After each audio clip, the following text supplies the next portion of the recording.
Welcome back to the Prattling podcast. And today we're doing Loki Season 2, Episode 5. It's Tuesday. The final episode comes out on Thursday. So, 2 days before the final episode comes out, I'm recording this because I just ran out of time on the weekend to be able to do this. Uh, I've already watched this episode, but I kind of feel like I shouldn't have done that. And almost like I should have done more of a live thing where I watch the episode for the first time while making this podcast slash reaction type thing. Uh, because episode 5 kind of felt like it would have been cooler if I did it that way. All the previous episodes, I think it's been fine and not really anything major. Even though I guess all the episodes, if I had done it that way, would have been a little bit different in this format. But I think giving myself enough time to think about stuff is of more benefit instead of just because I always watch it and then I rewatch it again while making these episodes so I can comment on things and pause. And it helps it kind of sit in my mind and mull around. I get to think about it a bit more like in the background while I'm doing other stuff. And I feel like that kind of helps a little bit instead of just kind of trying to think about all of the things live while watching it for the first time. So I'm thinking for the final episode, I might try something like that and see how that goes. And then it might be a longer episode because of that, since I might think about stuff after I've actually recorded it and then want to go back and add commentary. But I'm thinking I might just make that, if I want to do something like that, a separate episode in this podcast series for Loki, and have it be kind of a culmination of everything so far after doing the final episode podcast. And then it'll be not just about the final episode of season 2, but where I see this possibly going in the future, which I've said plenty of times during previous episodes, and what I thought of everything as a whole so far in terms of Loki and maybe even in terms of the MCU in general. So I think that's how I'll probably do it. And episode 5 was amazing. I have a feeling episode 6 is also going to be amazing. I don't think any episode yet has been any kind of disappointment, or I would feel like it could have been done better. So far, I think everything's been almost perfect. Maybe there's a little things here and there that they could have added in, or hinted at, or made a little bit clearer. But so far, I think everything has been really, really well done, especially in comparison to all the other series, all the other TV series for the MCU, and stuff that aren't even really part of the MCU, that are separate from that. I think out of everything so far, both Loki season 1 and 2 together as a series, or even just Loki season 2 on its own, is number one in my mind in terms of all the TV shows, and probably even in terms of the movies as well. I think it's been done so well, but the problem with comparing a TV show with movies is that the TV show has a lot more time to really delve into the characters and the details of things, and it has time to calm down and to speed up when needed. Whereas a movie kind of has to just keep going, and any time where I find a movie slows down a bit, I also find that whenever I read reviews, people don't like that, or when there's online discussion, people don't really like that the pacing is that way. But I mean, some movies do it really well, and I really like that. But it also takes away from the time that the movie has to set things up in some cases. And you see that in some of the MCU.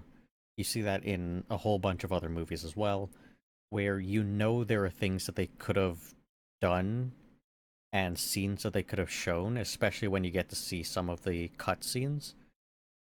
And you realize that, oh, this would have been really nice if they put in this hint or these scenes, but taking that away cut down on the runtime and didn't really change it too much, but it would have overall sometimes improved the entire movie. And in some cases, I find they take out kind of important hints or details, which you kind of have to infer or really, really look hard to figure out. And because that's lost, it takes away from the entire movie in general. And some movies have done this, other movies haven't done it as drastically. But I feel like because of that, comparing movies and TV shows is really difficult to do because they're very different genres, in my mind at least, where one gets to take as much time as it technically needs, many episodes, as many seasons as possible, to get to wherever it wants to go, versus a movie, it's just the either 1.5 hours, 2 hours, 2.5, or even up to the 3 hour movies. I don't know if movies push past 3.5 hours, but you get what I'm saying. It's the whatever runtime that movie has, it needs to get everything done within that runtime or have a planned sequel that they're already planned. They've already decided this is going to have to go into a sequel. And then it's like, okay, how much can we do in this first part of what's supposed to be like one single movie, but it's going to be split into two parts? And in some cases, I really like that they give it that ability where it's almost like movies are trying to be TV shows, where it's like, okay, here we have part one of the movie, and that's going to be our 3 hour runtime. And then you'll come back in 2 years and you'll see part two of that movie. And then you'll see part three of that movie some other time later, and it's going to be like, okay, well, this is just basically a long TV show, just split over many years, and just like one episode per couple years or whatever. And I find in some cases it works because they're able to really tell a longer story with that format, and in other cases it just doesn't work.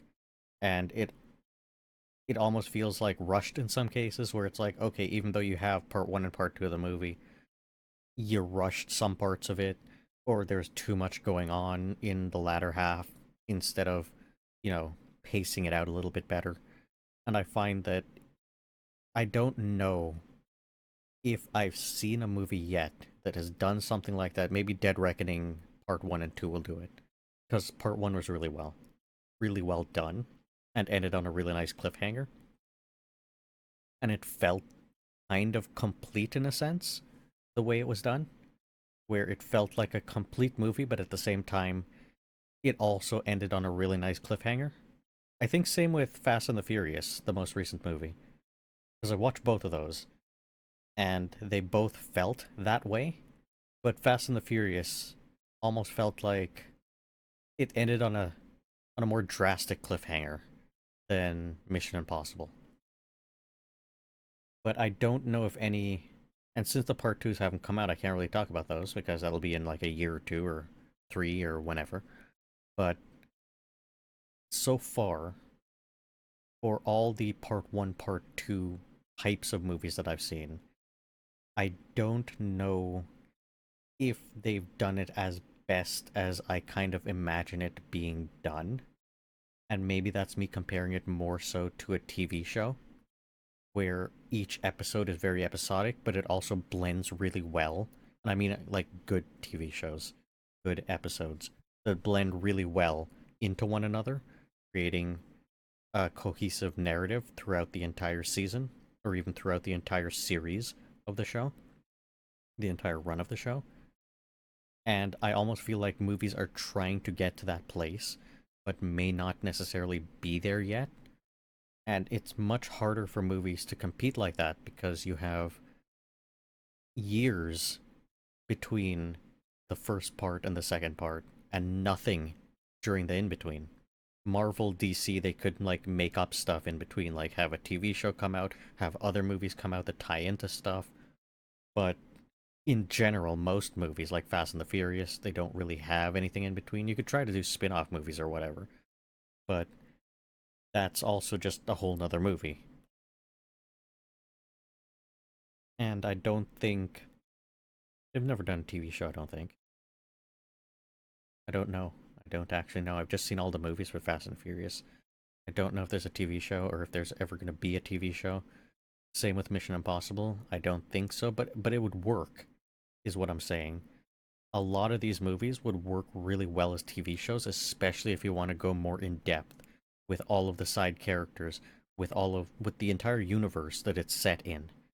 And for something like comic books, and I think I said this before, but for something like comic books to be more properly translated into a visual medium like movies or TV shows is probably the better option because of how much background and how much depth that exists for not only each character and background characters that are left in the background in movies, but could be used more so, and are used more so in the comic books, but could be used more so in a TV show format. You have the freedom to be able to do that with a TV show, especially a long running TV series. But I also understand the problem with that is that over time, season after season, your viewership starts decreasing and decreasing and decreasing. And I think that problem exists for pretty much every TV show that exists. I don't know if there's ever any TV show where the viewership stays constant or consistent, or maybe increases over time, which seems kind of weird, but like I get if season one kind of fell a little bit flat, but then gets a cult following and everybody starts talking about it, and then a whole bunch of people tune in for season two. But then, what happens after that? Does it stay the same? Season three, season four? Does it start dropping off again? And I think TV shows kind of have that problem, where the longer the series is, the more people just start dropping it in favor of newer stuff. And TV shows, especially the longer ones, have the issue of running out of material and ideas and things to just do. And I feel like, and I think you get the same with comic books as well. I keep saying, and I feel like, ignore that. But for comic books, I think, depending on the run and the issues, some of them sell better, some of them sell worse. Some of the storylines do better for audiences, some of them do worse. Some people like one thing over the other thing, but there's just so much that they can do that it just is able to be, mass produced and pushed out. I shouldn't say mass produced, it's more like, you can have so many different people working on so many different ideas and storylines and have all of that just exist simultaneously and have it resonate with different groups of people and have it not resonate with other groups of people, that's fine, or maybe resonate with like a large audience. And TV shows kind of have the same ability to be able to do that. But a lot of TV shows are also stuck in a more formulaic thing where you can't really, just suddenly change a TV show like after season one to go in a completely different direction and then change it again and so on. It kind of needs to be consistent, and people really look for that consistency, but also that consistency ends up in the long run hurting that show because it's like, okay, well, this season is just basically like last season. You didn't really do anything new. You didn't, it wasn't that interesting. So, I don't know. I don't know how to fix any of that, but so far for Loki, I think season one was amazing, and season two trumped season one so far. And I highly doubt that the last episode is going to be bad.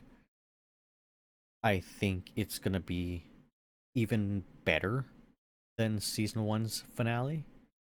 And I think overall season two is just, in my mind at least, a lot better than season one. But I highly rate both of them above pretty much any other show within Marvel the MCU that I've seen. And not just the MCU, just Marvel in general. Any TV shows from Marvel, because there's a few that aren't really part of the MCU. But with that being said, I think I'll start this episode review here. And it's 44 minutes and 36 seconds for this episode, according to this thing I'm looking at.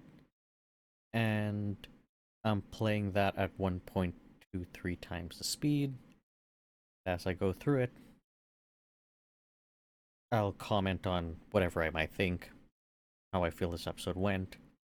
And again, I kind of wish that I had done like a watch and then comment, but I think it's fine. It should be fine. It doesn't really matter all that much, but I was just blown away by this episode.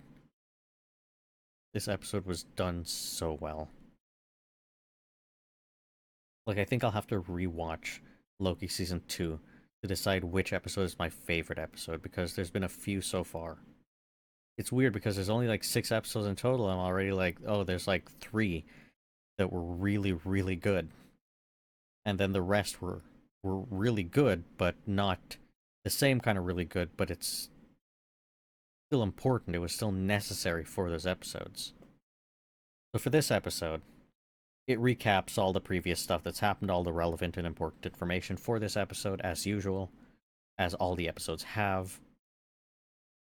And the recap ends right when this episode picks up. And I also really like that when the Marvel logo comes on, there's like a void sound with like no music. Like chanting, sort of, or empty hall chanting sort of sound. Really nice.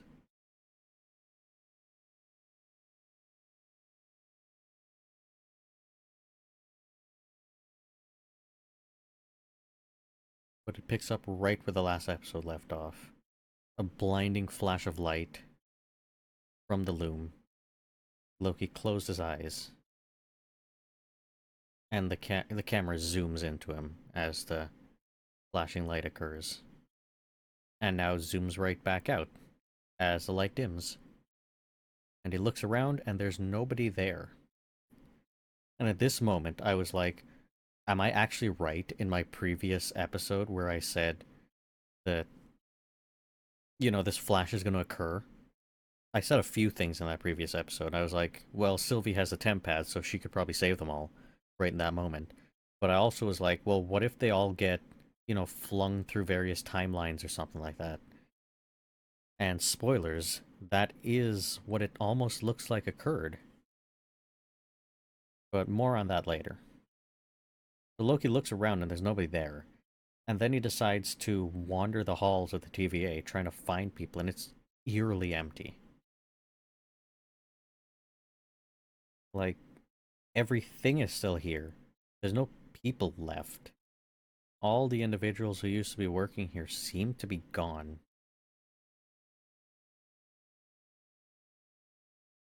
And then you hear the failsafe mode has been initiated. And he starts glitching again.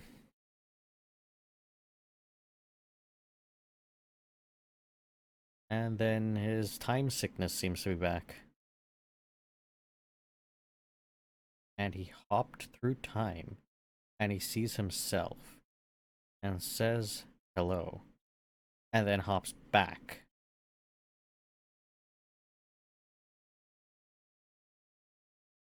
Which is really interesting. Because then he goes back to that exact same room. The main room with the monitor. And he doesn't see himself there. He doesn't see anybody there. And then he goes back to that same spot where he had seen himself. And he picks up the exact same TVA guidebook that he saw himself looking at. Only to then the camera move around and see that he's in the background and says the exact same thing to that him. He's just created a time loop with himself. Which is completely insane, and I'm going to pause it there as everything starts to spaghettify around him. Which is a cool visual. I really like that visual. It's such a weird looking visual, but I also really like it. Um, when he creates this interesting time loop, the question is another Ouroboros has been formed. Like, where does this start? Where does this end? But it's an interesting type, I think, of this type of loop where out of curiosity and not knowing, it drives him to then look at that book, which the other one of him sees, which then drives that one to look at the book. So it's almost like you don't need a beginning or an end because there isn't enough information, quote unquote, in this loop for anything to go wrong or for you to need a start to anything. It's just curiosity drives him over to looking into that room, drives him to that book, and to picking up that book because he saw himself doing that. But then the question is, where does it actually begin? Well, at some point, one version of him wandered into that room and picks up that book just out of curiosity for no reason. Not because he had glitched and seen himself do it, just because he had wandered into that room and saw that book and decided to pick it up. And because of that, I don't think you really need a necessary beginning or an end. That in and of itself makes the very next one that glitches curious and has to go and check the book, and then the next one does it, and the next one does it, and the next one does it. And it repeats forever. So yes, technically I guess it does need a beginning sort of thing, but just because of he's not human. I was gonna say human curiosity. He's not human. Just because of sentient being curiosity. He needs to he just ends up doing it without realizing or thinking about it. Because if he had thought about it, then he'd realize he's just about to do the thing that he saw himself doing. Either way, that's just me going off on some random tangent. But everything starts to spaghettify, which is terrifying looking, but also really cool looking. And I guess the question is, what's causing all of this to happen? I would assume the answer is because the loom has just malfunctioned. Even though it looks like the loom is still functioning in the background, I'm guessing because it's either broken or malfunctioned or damaged now, or because this protocol has been enacted. Whatever this emergency thing is that's alarming in the background, this failsafe mode, that could be causing something, but I doubt it. I have a feeling that this failsafe mode engaged because of what the loom just did. And the loom is what's causing everything to spaghettify. And I'm thinking because it can't handle keeping all the timelines in order or building the one sacred timeline, everything is collapsing because of that. It's not able to continuously build it, and because of that, everything's quite literally unraveling. Or the loom is broken in such a way that now everything is quite literally unraveling. Like, literally everything. And it's cool because it's called a loom, and the loom is meant to weave things together, all the threads of time, and now all these objects are spaghettifying into threads again. It doesn't need to make any sense to any science, any currently known or understood science, but it's just really cool how the science fiction is played really well with all of these concepts. And it makes sense. It makes visual sense. You could put the visuals together and the words together, and it looks right. It looks like, yes, this is what's supposed to happen. This is the correct thing. Even though in real life you have no idea what would happen if any of these things were true and were happening. Would it look like this? Would it not look like this? Would we be able to perceive what was actually occurring? Again, me going off on random tangents, but you know the name of the channel. You know what you were in for. If you made it this far, if you've watched any of the previous videos, you already know. Uh, anyways, I'll talk more about the failsafe and what I think is actually going on with that later. Though I might be wrong about that. or we may never get any sort of understanding of what that is. Maybe in the next episode. But I believe the failsafe is kicked off because of what happened with the loom. And it's kind of a bit weird that the TVA itself is spaghettifying and disappearing. But it also kind of makes sense that it is. Because it's like literally physically right next to the loom, so whatever just happened will probably start here and ripple outwards. Even if the TVA isn't part of the sacred timeline or any timeline within the multiverse, and it's just its own separate little thing outside of all the multiverse. Which makes sense in my mind, and if you look at ideas in mathematics for higher dimensions, when they apply or they try to apply, physics or at least words to it instead of just math, you can have a situation where you have an infinite number of possibilities, but all those infinite possibilities has one beginning. And you might want to call that a multiverse, and I'm thinking that's what, in most cases, DC, Marvel, and anybody else who uses a multiverse will call something like that. And then you'd have another separate, different beginning point, branching off into infinite infinities, that is a separate multiverse. And then, if you have the collection of all possible beginnings, and all the possible ends for all of these multiverses, you'd have something else. You'd call that something else. I don't know, a collection of multiverses. But I think in this case, it's probably something along the lines of, there was one beginning to the multiverse. And then you just have all these branches, just infinite branches from this one singular beginning thing. And that's what you would call the multiverse. And then there would be separate multiverses, in which case anything that's contained within one multiverse could be completely and drastically different than the things that's contained within another separate multiverse with a separate beginning and many different endings and paths and all of that.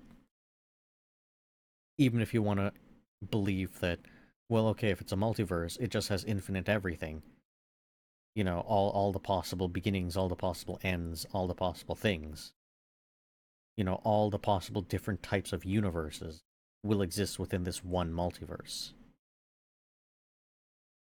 And if you want to consider it that way, and if it is being played that way, then we haven't really seen enough of what this multiverse is to know that. Because as far as we know, and as far as we've been shown, everything branches off from something. So what happens to the things that aren't attached to anything else, but have their own branches? Like, imagine a forest. Not all the trees are connected. What happens to all those other separate trees? Are they there as well? And is it the same method by which you're moving from one branch to another branch within what we've been shown for the multiverse?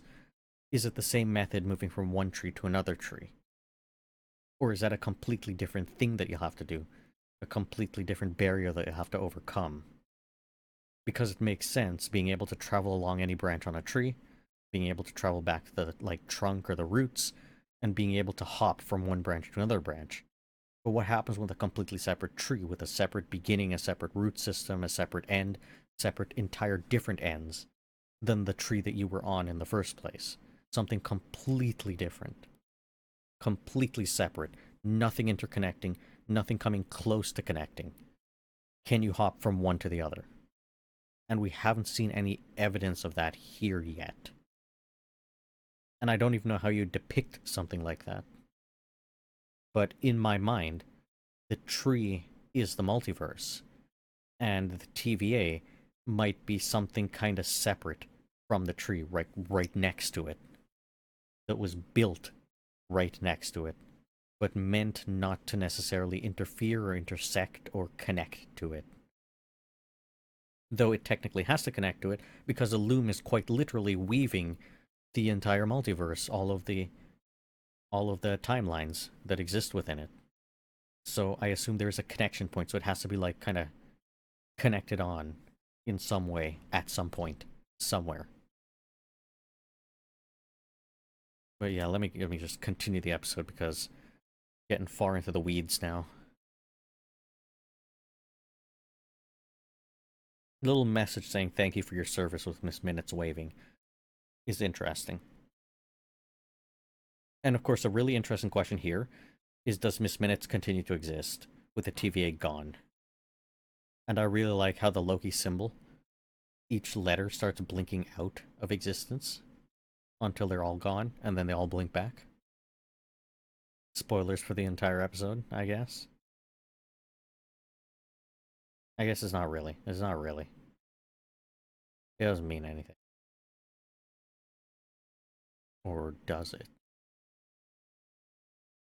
And we start out this episode in what looks like a prison. Well, not start out the episode, start out the beginning part after the Loki symbol logo. And we have Casey seemingly breaking out of that prison.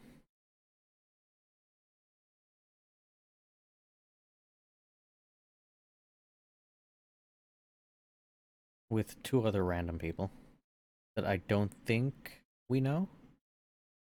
I didn't pause to look closely at those individuals, but we're on a branch timeline in 1962. And they are breaking out of a prison, clearly.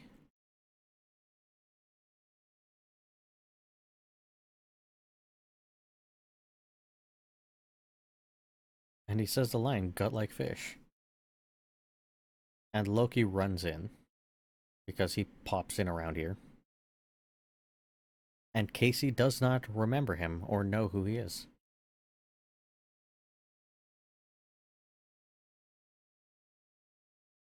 So the question I would have now, and I had originally, and it still hasn't been answered by this episode. Spoilers, by the way, but you should have already watched the episode. You shouldn't be watching this if you haven't watched the episode. But okay, Frank Casey. Um, the question I had is this actually the same Casey, or is this the closest Casey to the one that he knew, one that's living on the branch timeline, but isn't that one? He very quickly hops over to the McDonald's, hops over to this what looks like a car dealership. Then he hops into this other place. Some theater looking place? It looks like the TVA. And then hops into 2012. He'll eventually hop in here. B-15's here. And we get to see B-15's a doctor working at this either hospital or clinic. But the question is, are all these characters we're seeing those characters? Especially since they don't have the memories of those characters. So either something happened causing them to return to their place on the timeline without any memories of the TVA, or these aren't those people. These are just the closest versions of those people. And look at this, Mobius on his ski-doo, on his water jet ski.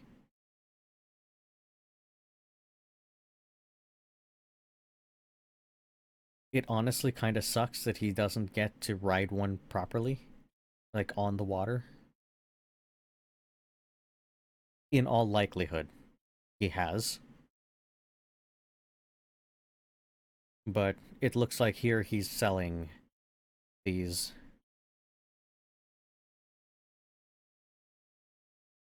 To be fair, I don't think I've ever seen a store selling these. But maybe it's more close to the beaches area. If I were to go there, I would maybe find something like this. But they're clearly selling swimsuits and these sea-doos.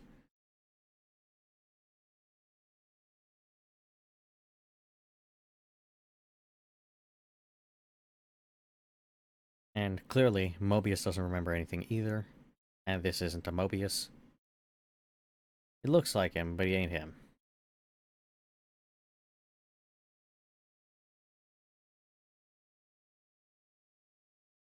And he clearly has children now, his son and his other son. And notice another interesting thing. I'll pause for a minute. But they're not just in one place on any given or one time on any given branch. They're scattered throughout different times as well.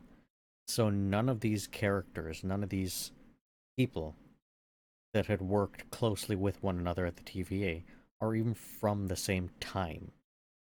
They're all from different times. And that's completely meaningless and doesn't matter at all. But it's interesting that even if they had returned to their uh, places on the various branch or sacred timeline, they wouldn't have had any way to meet one another or find one another because of how differently placed within time they are. Though they're some of them, most of them, I think are close enough such that within their lifespans, at some point they might actually be able to meet up, and they'd all be drastically different ages when they do than when they were at the TVA, the ages they were at the TVA. But they're so scattered, I think, through time space. Not really space, though. I think they're all from the United States. But it would have been difficult for them to have done that and tracked one another down because they would have no idea what their names were, where to find one another. And in some of these, I don't think the internet or even cell phones may have existed at that time. So they would have to wait till that technology came into existence, then use that effectively to find one another. But of course, time travel, Loki, hopping, you know, it being able to connect one another, it's much easier that way with that technology. And now we're watching Obi in a bookstore trying to buy a book. This is a little bit sad, where he tries to put his own books within that bookstore and then buy one of them. But they don't want his books.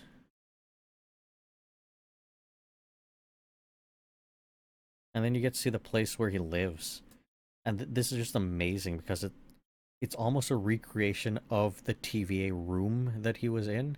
His little man, not little, his man cave that he was in back at the TVA. It's more empty than the one he had. And it doesn't have like the central desk thing. But it's basically the same thing that he's just rebuilt here.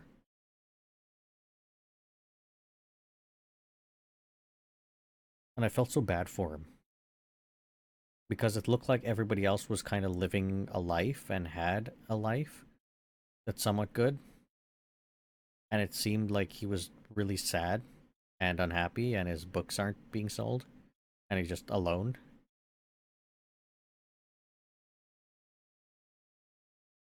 And of course, Loki pops in and Obi immediately believes him.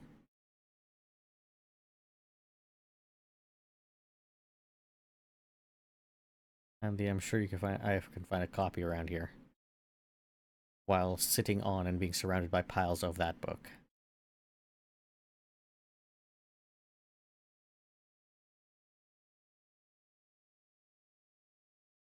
It's cool that he's incredibly smart. He even has a PhD and teaches. It's also weird because a lot of professors that tend to do that kind of thing and do write books, they get published and they are able to sell them. Especially if they're accessible. Especially if those books are accessible. It tends to work out. Now, I guess he would have to become somewhat famous for his science fiction books to start taking off, if they are any good.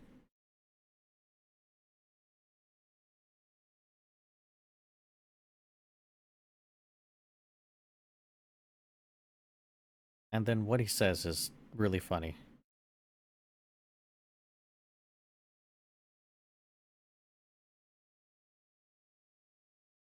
And he's very all over the place, like he was in the TVA.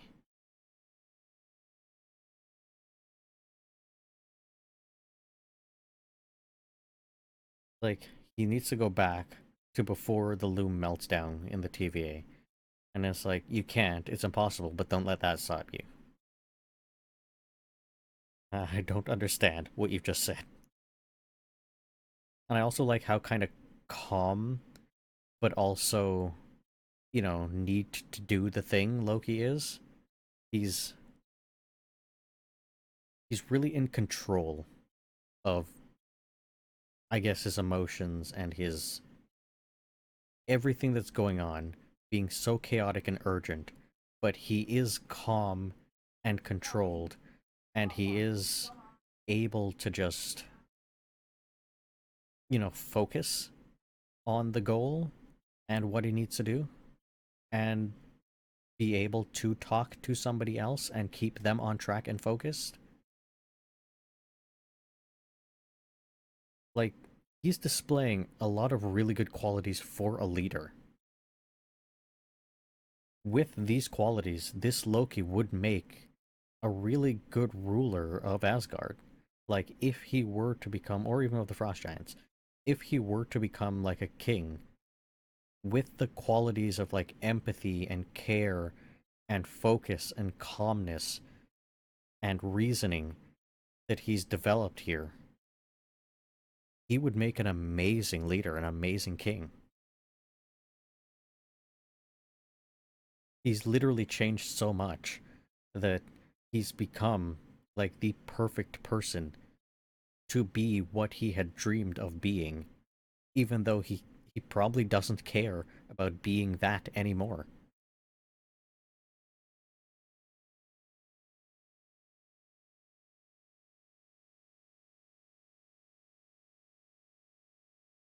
The TVA has no time, and it's impossible for him to have traveled back in time within the TVA. So traveling to a place that doesn't exist anymore should be equally impossible. But he's done the first thing, so why not do the second thing? Makes complete sense, obviously. And of course, he's talking science fiction sense, which I really like, the almost breaking the fourth wall thing here, where all the MCU stuff that they're talking about, the sciencey stuff in the MCU, is very much science fiction. So, if you reason it good, it might as well be possible to be able to do these impossible things.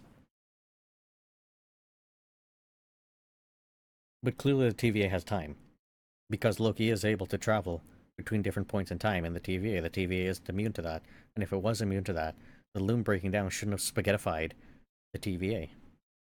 And of course, if time didn't exist within the TVA, that would make no sense. There can't be a any kind of anything happening. You wouldn't have motion, you wouldn't have movement, you wouldn't have events. All of those things are reliant on time existing. So there would be nothing, quite literally. You'd have no momentum, you'd have no velocity, you'd have no any type of movement in any way unless time existed. Because you need to differentiate event 1 from event 2. And you can't do that without time. There has to be a quite literal timeline of events for things to happen in an order for people to do anything. And people are doing things within the TVA, therefore there exists time. Even if they don't age, even if they experience time differently, because some physiological thing or something else exists within the TVA causing that, time still exists.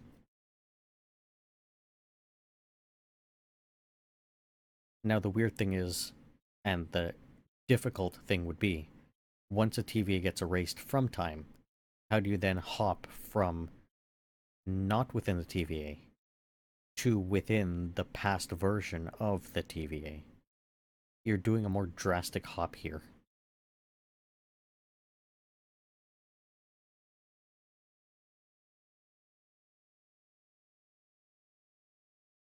And him saying you need to learn to control your time slipping is just the smartest idea possible. It's like, yeah, he's ending up around exactly the people he's looking for. All the right people. All the people he needs. He's somehow ending up there. Which means there has to be something internal, something subconscious causing him to hop to these places. And it's being controlled by him, whether he realizes it or not. So he should be able to theoretically control it.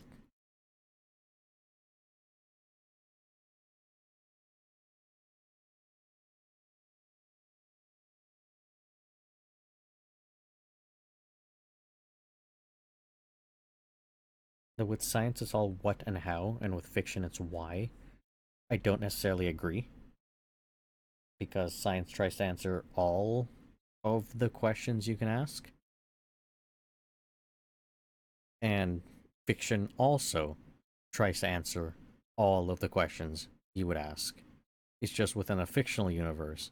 It just has to make internal sense. It all has to work together internally.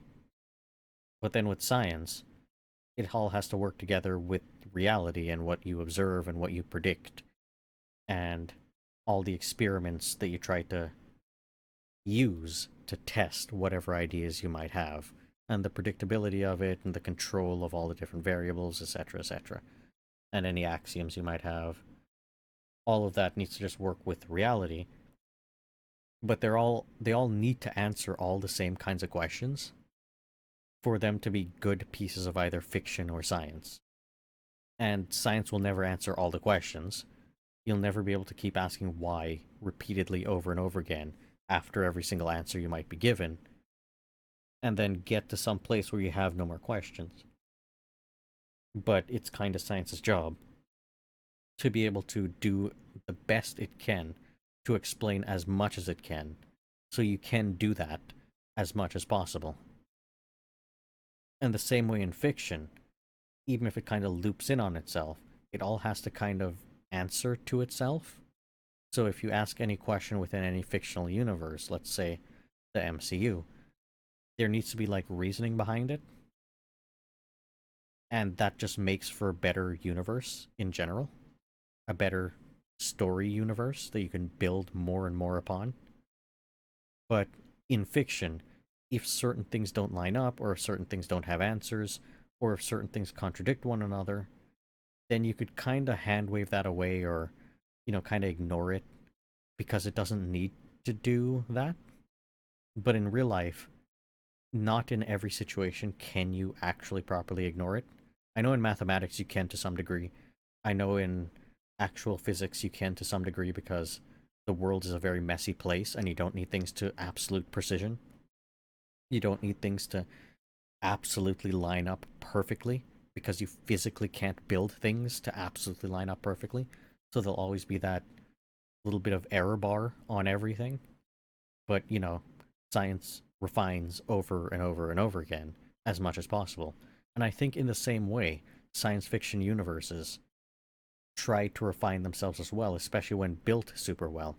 And one of the most beautiful things to come of science fiction is the communities and the fans around the science fiction that are there to explain or put their own explanations for some of these things, to fill in the gaps, to bridge what doesn't seem to make sense, and add to the entire story and the headcanon of this universe in the minds of other fans.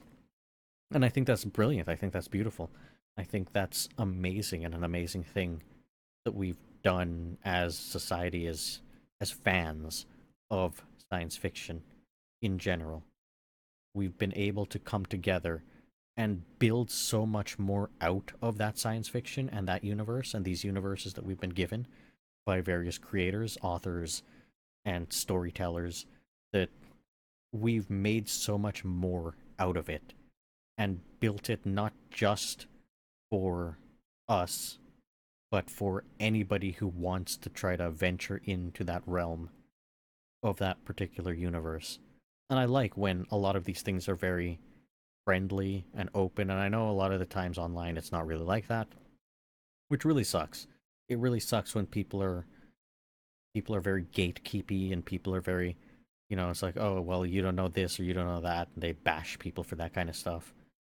It kind of sucks to see that kind of stuff happen, and a lot of the time, I think it causes people to not want to comment on things or give their own ideas or opinions because of that kind of culture that exists. And I'm sure it's a small minority, and a lot of other people are very happy to share their fandom and their ideas with other people and be accepting and understanding of different points of views. But I've also seen the opposite of that, where people are very angry and very vehemently against certain ideas, even if those ideas come from a place of equal fandom. And I say equal because, all people, I think, who are fans or who would consider themselves fans are equal in their enjoyment of whatever it might be.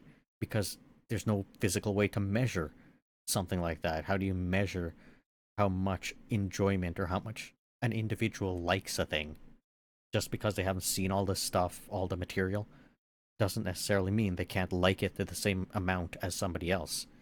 And I don't want to measure fandom in such a way that it's measured based on if you've seen all the content, if you bought all the merch, if you've, you know, talked to all the people, if you're friends with all the right people, if you've paid money to go to the theater to see it like day of release every single time, if you've, etc., etc., etc.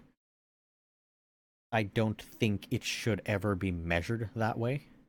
And whether one person collects merch and another person doesn't, whether one person goes day one in the theaters to see a thing, or watches it day one the moment it releases on whichever streaming service or TV channel or whatever it might be, or they, wait some time before they watch it, or whether somebody reads the comics versus only watches the movies, or whether somebody only reads the manga versus watches the anime, or just only watches the anime versus reads the manga. I don't think it matters, and it shouldn't.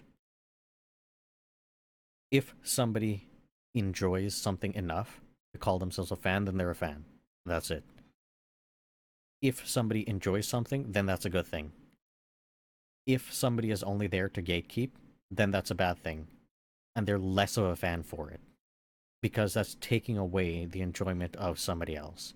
If somebody is there to just bash other people's ideas, or just there to, mock somebody else's ideas or somebody else's misunderstanding, especially when people just don't get something or don't realize something or whatever it might be, that is not the way that I think fandom should operate. And we just don't need that within a fandom. Obviously, it's important to, explain what you know from your point of view and have other people contribute from their points of views.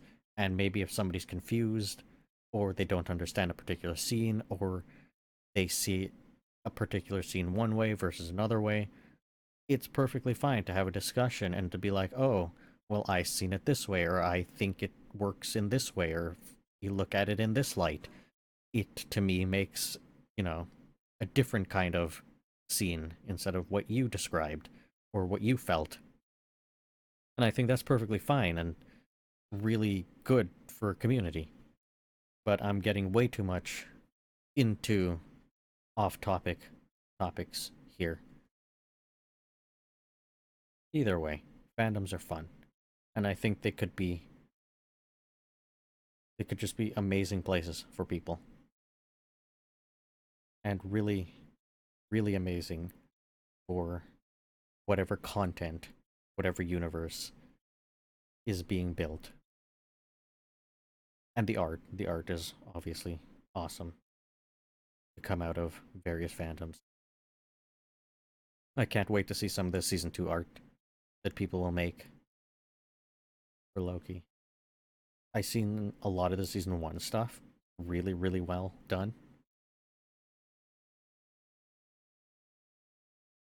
And this scene here in 16 minutes in, when Loki tries to control his time slipping, It's very reminiscent of that first scene within the TVA where he tries to use his powers and it doesn't work. But this time we get to see him do a whole bunch of different poses and attempts instead of just the kind of one attempt. And then Obi just grabs uh, a stun gun thing and just stuns him. A stun baton.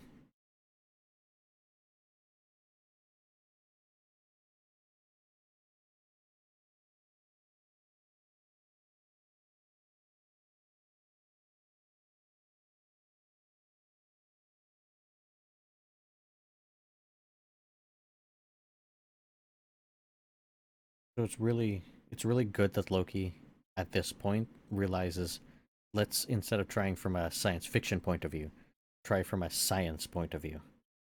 Because Obi has both. And this is also just really smart as well. All the people that were there at that point within the TVA, the point that he wants to get back to, you get them back together and read their aura, and then lock on to that aura and go back to to those coordinates. Absolutely brilliant. It's just so simple and so internally it works. It's consistent, coherent. That it's like, yes, that is the solution. That is the brilliant, simple solution. Now, if Loki had never picked up this damn book and kept it on him, this would have been a very different story. And in my mind, I kind of feel like maybe Marvel had an idea at some point, maybe somewhere in the writing process of this season 2 or these episodes leading to the end of season 2, they might have had the idea to go down this route. It's somewhat more of a dark route, and I'm 90% sure that I've seen it done this way somewhere else, maybe in Doctor Who or something. But in the scenario where he didn't have that particular book, and Obi says something like, "Oh, well, it would take me years to make something like that." Well, then technically, Obi can be working on it from this point going forward, or Loki could accidentally or subconsciously time slip to the past, meet past Obi, have him working on it from that point, and then come back forward. Or have him start working from this point and then hop even further forward. But because of the story and the urgency of it that they're trying to tell, and because things you see later on in the episode are starting to disintegrate in all the branch timelines as well,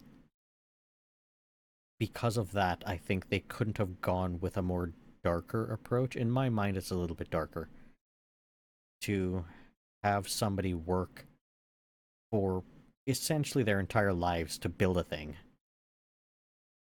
just so you could meet them at like the end of their lives and be like, okay, now that it's built, I'll use this and undo all of this and fix it all, sort of thing.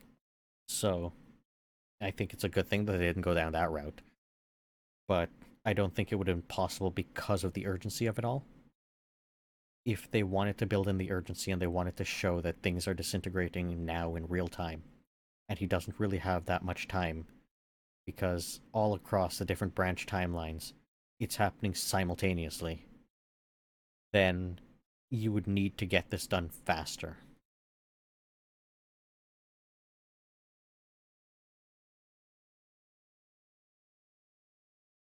So having the book, giving him the book, so he has like a head start and a lot more to work with is useful.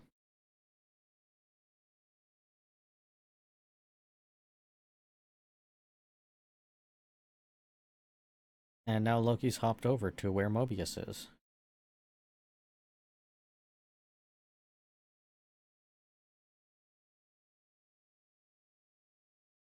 Now I don't really like Mobius's style of parenting here,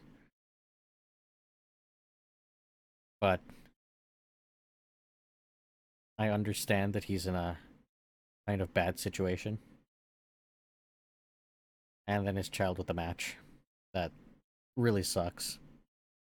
But I have a feeling his kids are acting out in this way because of whatever happened to their mother, and because their single father is working most of the time and doesn't have much time for them.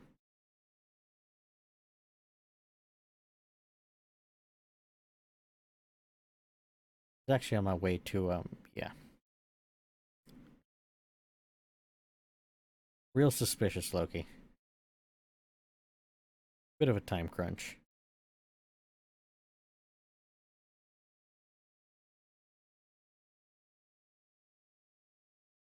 It's clear that Mobius wants to make sure his kids are good and fine and happy, and that's why he's bought all these toys and stuff for them. And of course, he has his own toys right in his garage, as you can see.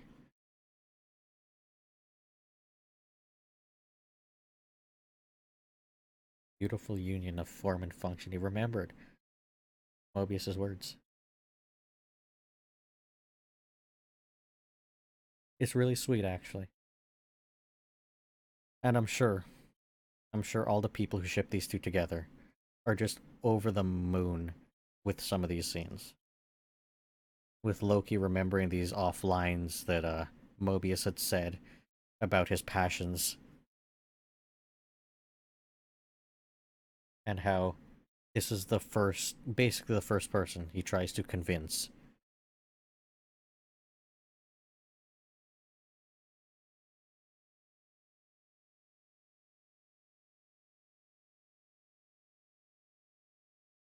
Subconsciously.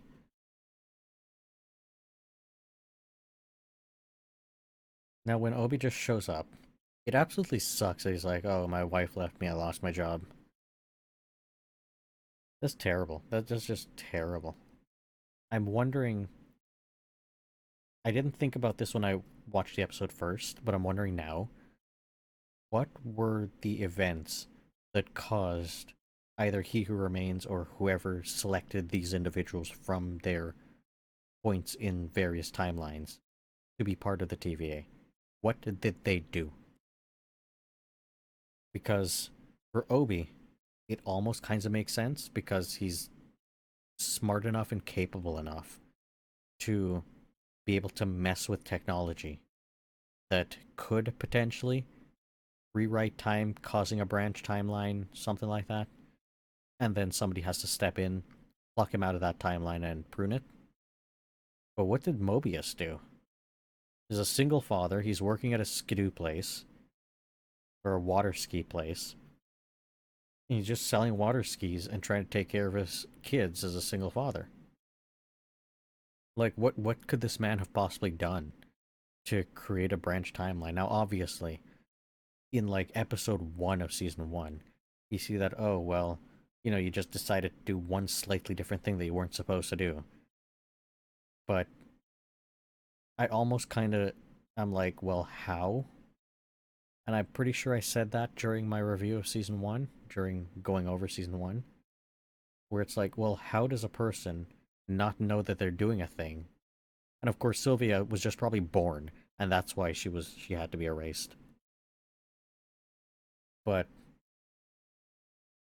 how can you blame somebody for doing something that they're unaware of doing, causing this branch timeline, causing something that wasn't meant to happen? It's just completely on every single level broken and messed up and makes absolutely no sense. So it's almost like if it were that easy, if Mobius, took a step right instead of left one day, it creates a branch timeline, and that would have to be pruned. Or if a fly were to fly in one direction versus another direction, oh, that created a whole set of events that creates a branch timeline. It shouldn't be done. It has to be pruned. So it's almost like, well, shouldn't there be infinite things that are occurring simultaneously throughout every single point in the sacred timeline that's bubbling up these branches? And then they all have to be pruned if it's as simple as one tiny little misstep.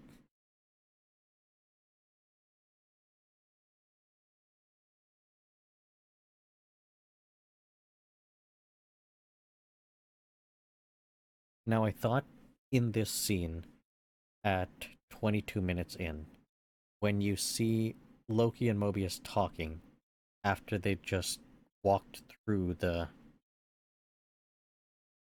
time door, I guess, space time door, orange space time door, from the garage over to the little forested path. In the background, you see that the time door is kind of glitching out and moving all over the place.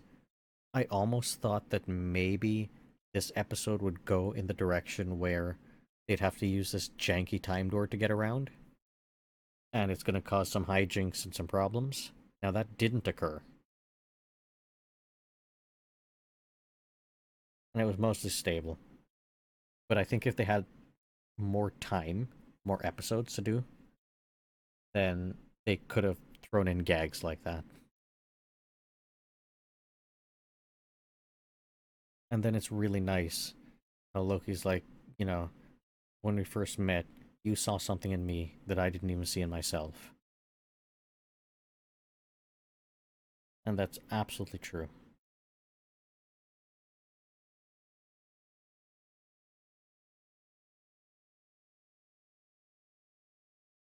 And Mobius does say something very important.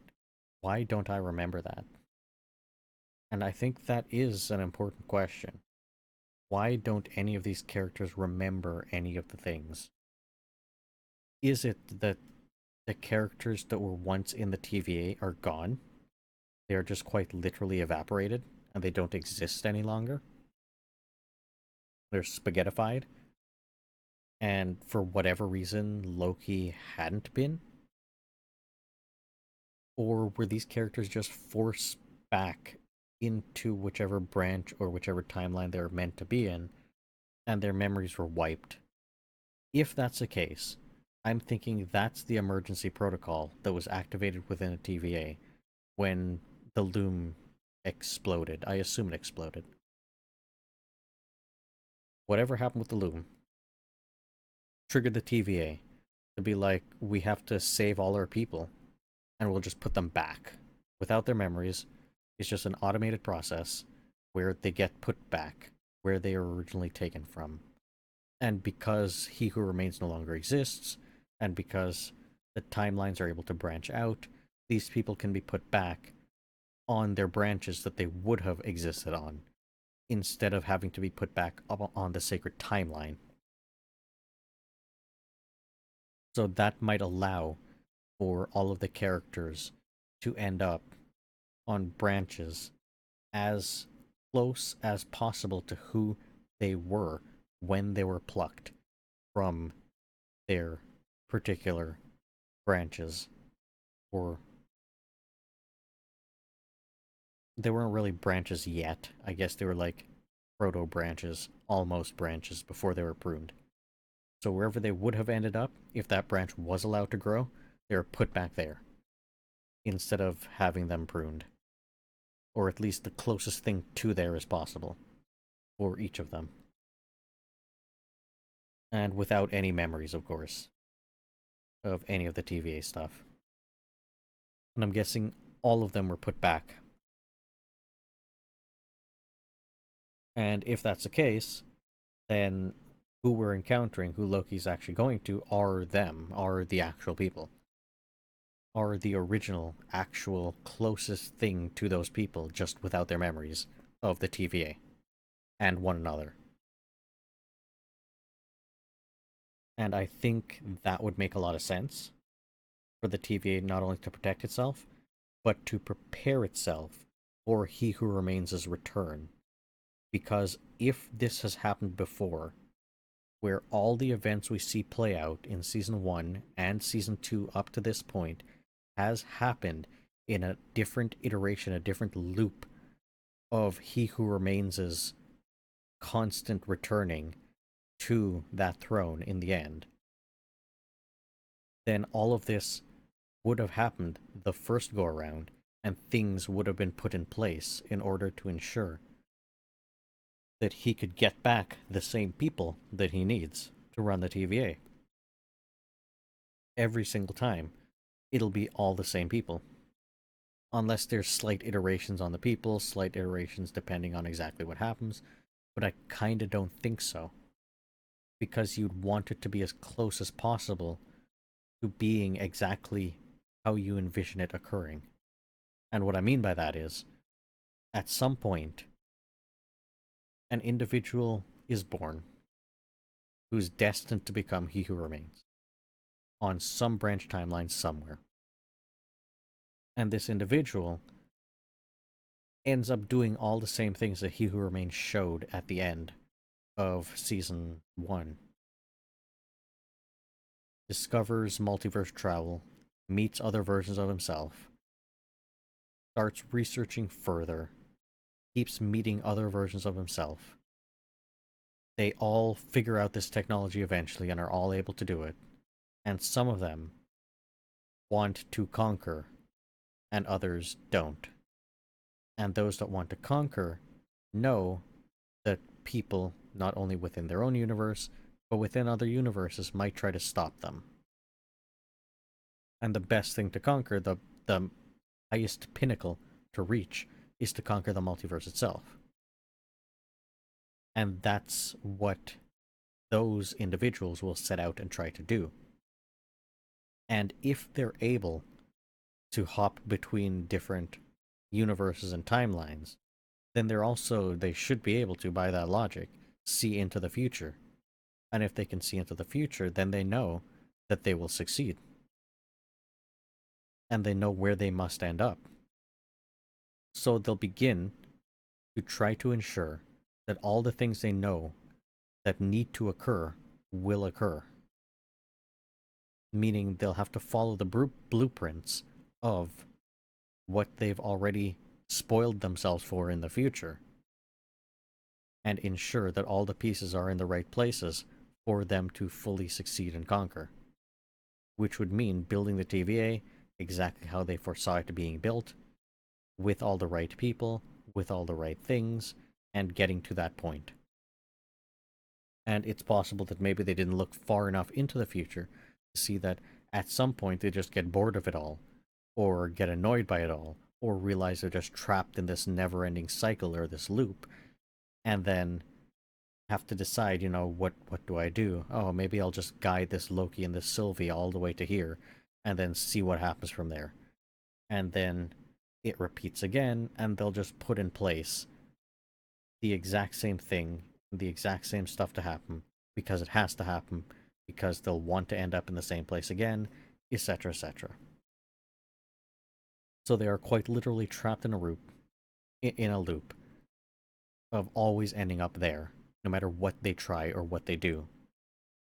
And then they need some kind of thing to reset any pruning or branch timelines to have those same characters, those same individuals, to be put back into their same places. Each time, over and over again.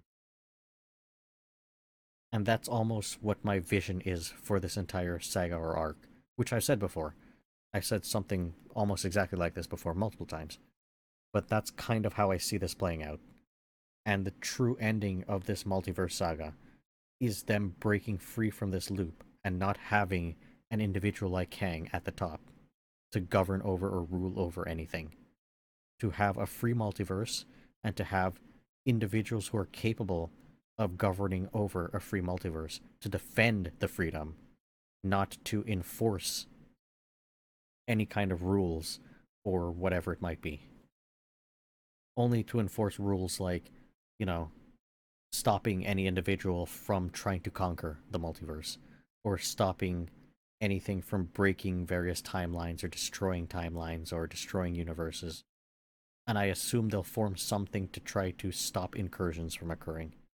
Though it seems like an organization like that already may exist from Doctor Strange, but we'll see that if or when another movie for Doctor Strange comes out.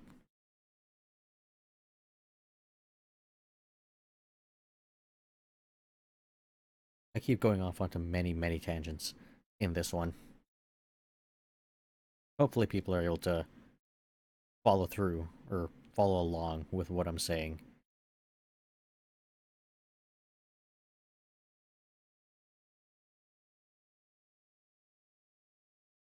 And this is a cool thing with any type of time travel series. Like, yeah, I could bring you back right to that point, right back to that same point, and somehow it always isn't that way. It always ends up not being that way.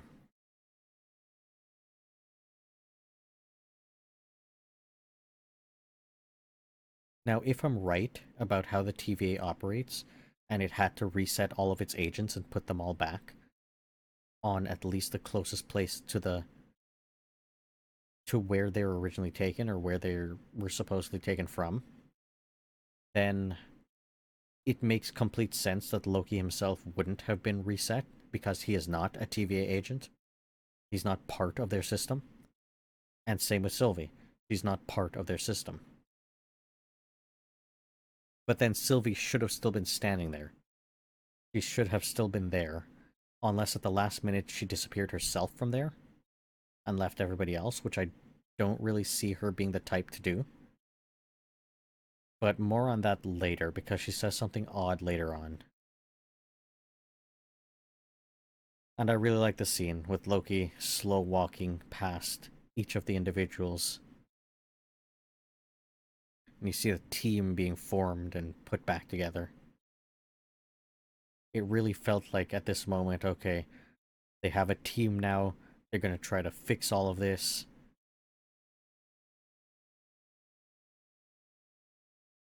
But again, if the series was longer, I think they would have been able to play this out a little bit more.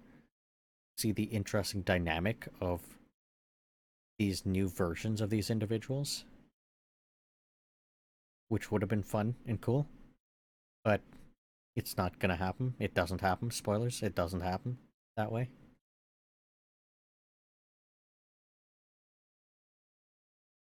There's one more person they need to recruit.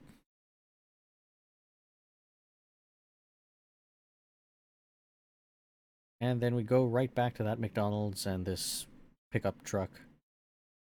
Sylvie. And we go past her McDonald's thing, and we see it start to disintegrate or spaghettify. And in the mirror of the vehicle, I really like that. You get to see the follow through of it spaghettifying fully. I like when little details like that are done, but obviously it was set up to be done that way.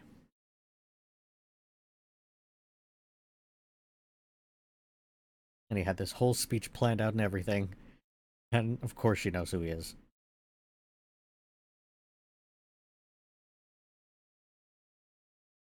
And I'll pause here at like 27 minutes in. Because she's like, yeah, I know I was there. After he says, all their lives have been reset, they don't remember me. That that line right there doesn't make any sense to me at all. Because Loki, from his point of view, as far as we've seen, and right now, doesn't know why that happened. But Sylvie's saying something almost like, yeah, of course, duh, we were there, we saw it happen. That was what happened.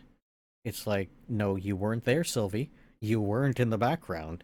You were gone. Loki closes his eyes and opens it and nobody's there. So what happened in that moment?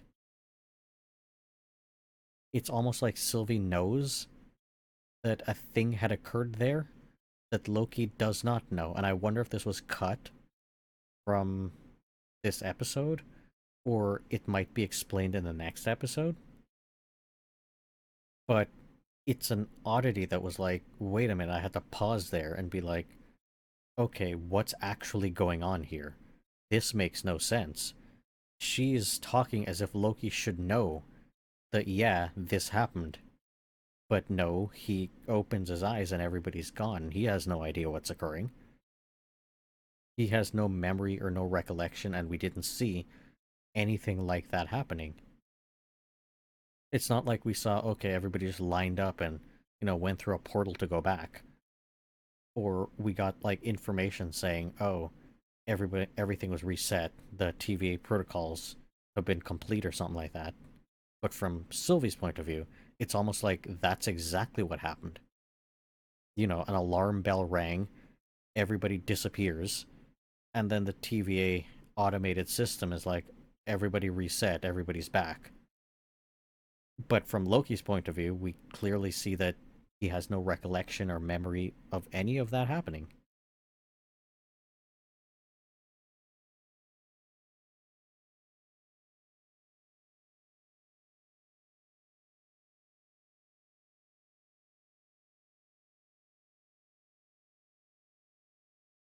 And of course, his time slipping's back, and she's like, "What even was that?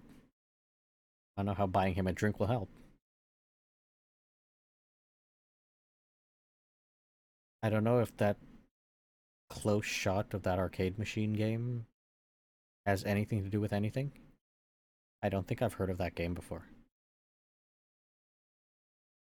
Now, this scene is really important and really interesting because in this case, Sylvie points out something very important. Because Loki is like, how many of them, if given the choice, would have chosen to stay? And that's a very important question to be asking. But at the same time, Sylvie's perspective and point of view is extremely important, and both are almost equally correct.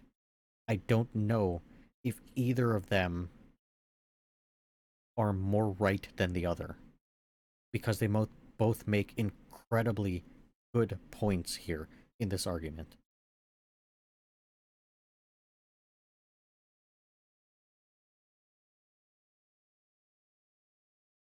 Let me pause for a minute and go back through their argument here, because I kind of want to break that down a little bit. So the TVA was the only life that Mobius ever knew, and he liked it. And then Sylvie counters with a really good point. He was never given a choice. So I'll pause here and kind of talk about this first interaction, this first exchange, because I think they're both extremely good points to talk about.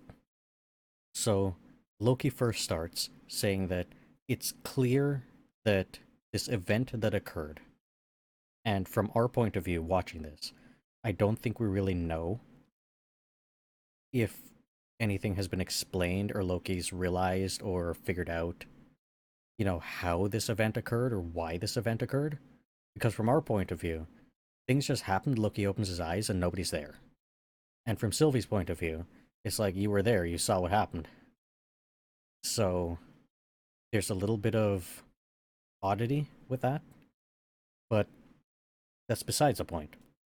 The point is, it's clear that from Loki's point of view, nobody was given a choice whether or not they wanted to return to their actual lives on the timeline or on some branch timeline, or if they were able to continue working at the TVA or stay at the TVA.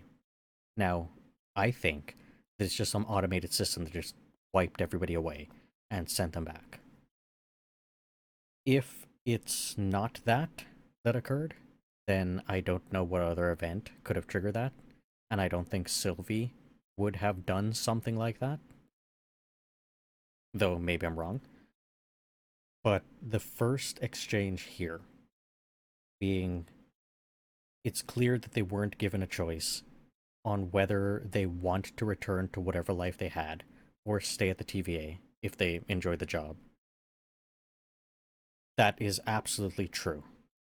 And they should be given that knowledge and choice and informed knowledge of what they would be walking into if they decide to leave and who they once were. Now, there might need to be a line drawn where do you return all their previous memories and everything that made them who they were up until that point that they were plucked from their timelines? Or do you just show them who they once were and not really have them, I guess, internally be changed by unlocking all of what they used to be? I think it should also be their choice whether or not they want that to occur, for them to naturally be able to remember and know and feel everything that they had back when they were whoever they were. So, one of those situations would be Casey. He's clearly a criminal. He's done whatever terrible things he might have done to end up in prison, specifically in Alcatraz. And I assume that at some point, either before getting to prison, after getting to prison, or maybe even after breaking out, that the TVA swooped in and plucked him and wiped the entire timeline that he was from. So, would the Casey that we know in the TVA be changed if all his memories and experiences and everything that happened to him leading up to the point that he was plucked out of his timeline, would that change who he is currently? The life that he has lived in the TVA and all of that? Would he want to go back? In all likelihood, what I think might happen is that it would be an amalgamation of both, but it's very much possible that now that he has the skill set and the know-how to be able to get away with robbing banks, he might actually just go back, choose to go back and do that. Because at that point, he's not technically a cog in the machine. He's not some random office worker that has to work for the TVA forever. Assuming he's happy doing his job, that could all be an illusion or a trick where, because he doesn't know anything else, he doesn't know what a fish is, he doesn't know what anything outside of the TVA and his job are, you know, that's the only thing that would give him joy, and he would be happy staying with the TVA, being the only thing that he knows. But once you open him up and he knows about all this other stuff, he might decide, you know what, what's the point of working here? What's the point of, any of this when I could just use my knowledge that I have, that I've learned at the TVA, and my technical skills to actually just go rob a bank, get away with it, and live the rest of my life doing whatever I want. And for somebody like Mobius, it's not as extreme as Casey's decision, because for Mobius, it's something like, well, are my kids happy? Are they being well taken care of? Is everything okay with them? Do they miss me? Do they know that I'm gone? If they're okay, then am I okay not being part of their lives, not returning, and continuing to work here? Or would I be happier if I were to return and be part of their lives? Do I want that? Do I want to have a family? Do I want to have the opportunity to have a family? And then for somebody like B15, it seems like her life is almost as important as in the TVA, or maybe more important, because as being part of the TVA, she is helping people, and as being a doctor, she is helping people. It's just more personal interactions helping people as a doctor, and having a community, maybe having a family. It's not clear if she actually has a family there, but she has that possibility if she were to return. Does she want that, is the question. Or is the TVA more so a higher calling? Is that, I could help so much more people than I could have helped back then. And if she doesn't have a family, if she doesn't have anybody, then is there really a point in returning when you could do more good work staying with the TVA? And I assume that would be something similar to what reasoning she would have. And for Sylvie, she doesn't have anywhere to return to, which is another oddity, why she doesn't choose to return to some version of Asgard where she was originally from. And for Loki, he could always return to where he had come from, either the point at which he poofed away with the Tesseract into the middle of the desert, or the point at which he was about to be arrested by Thor and taken back to his home. And technically, because he has knowledge of the future, and because there is no He Who Remains to stop him from changing that future, he could stop the invasion and his mother dying. Because I believe that happens after, if I'm not mistaken, the events in Avengers. Or am I missing any other characters? I think Obi, he kind of built the same life for himself, to be fair, except the only difference is he had a wife and his quote unquote part-time job as a professor. But his real passion was writing, and he doesn't, other than the TVA guidebook or handbook, he didn't seem to be in any position to write anything else, unless he has written other instruction manuals, but that's not the same as writing fiction. So maybe he would have gotten greater joy being able to be a writer and not have to work in the TVA as his current role. But for him, it's a lot more complicated because what would you choose? Your comfortable life in the TVA or the struggle that is living on Earth?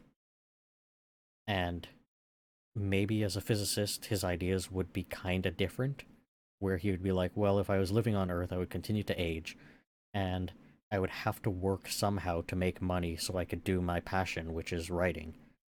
So I'd have to get some other job since he was fired from his university job. I assume because he was just putting all his time and effort into building the version of the TemPad that he made. I assume that's why he got fired and why his wife left him.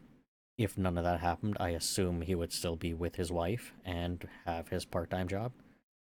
The question is, was his relationship with his wife good? Does he miss that? Does he want that? Does the version of him that knows all the experiences he had in the TVA and the life he had in the TVA, would that version of him still want to have a wife? Still want to have a life where he ages and where he gets to live amongst people? Clearly, he kind of isolated himself and he built his what looks like a bunker or I don't know, an aircraft hangar. He basically recreated the same thing he had in the TVA. And that might be somewhat intentional. I'm wondering if that's hinting at the fact that somewhere subconsciously or somewhere within his mind he still remembers or has bits and pieces of the TVA. And that's why he's built it like that. But if that's the case, then it's interesting that Mobius doesn't seem to have any hints at the TVA past at all. And B-15 doesn't seem to either. So, and Casey doesn't seem to at all, other than the gut fish line. But that could have been just a throwaway line to, you know, for the fans from season one. Like, oh yeah, the fish. So I don't know. I don't know. But getting back to their argument, Sylvie makes an amazing point as well, an amazing counterpoint, which is they never had the choice in the first place when they were plucked from their various branches or timelines, when they were literally stolen from their lives and their memories were wiped and they were put in place and put as these agents. They never had a choice back then. So this is technically, in her mind, I believe, she is thinking that this is just righting the original wrong that had occurred. They are put back where they belong, regardless of what that looks like, because they were never meant to be plucked in the first place. Now they have their lives back, basically.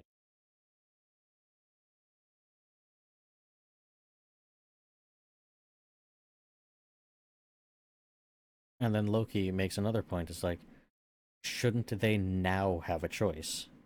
Shouldn't they now have a choice to decide what they want to do, return to the TVA or not?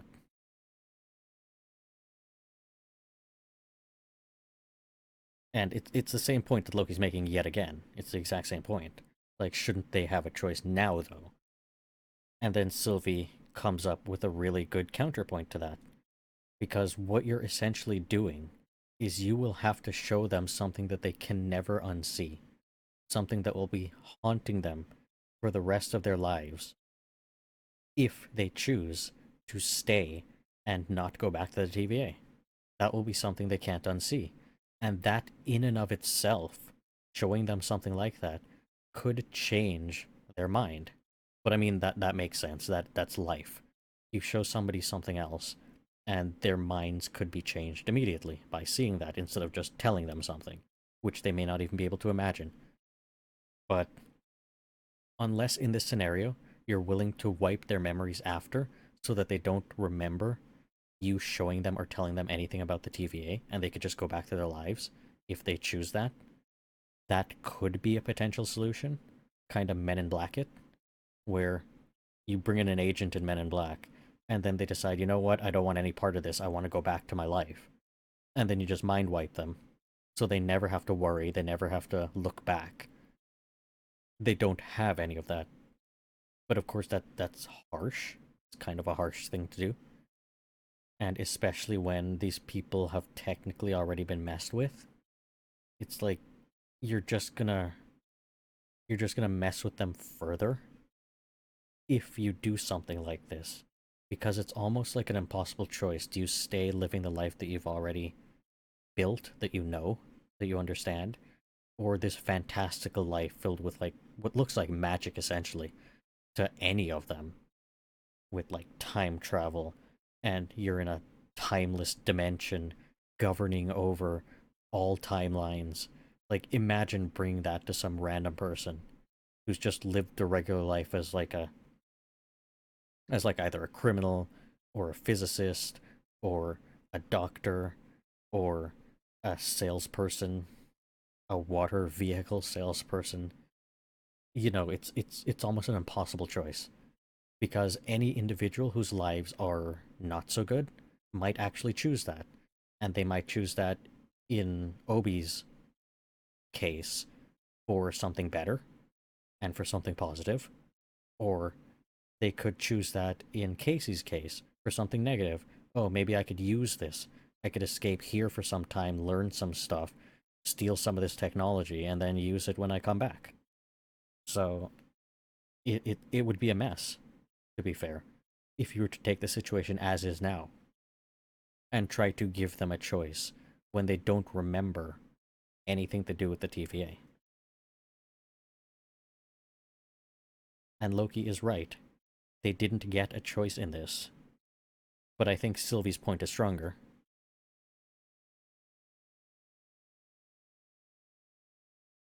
Because in this argument, yes, they're both technically right.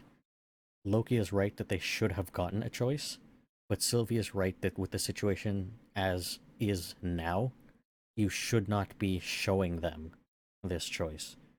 That, in and of itself, would be wrong. And I don't think you would be able to properly do that in any capacity and have them be okay after that, or have them be back as the same person that you remember because they don't remember anything.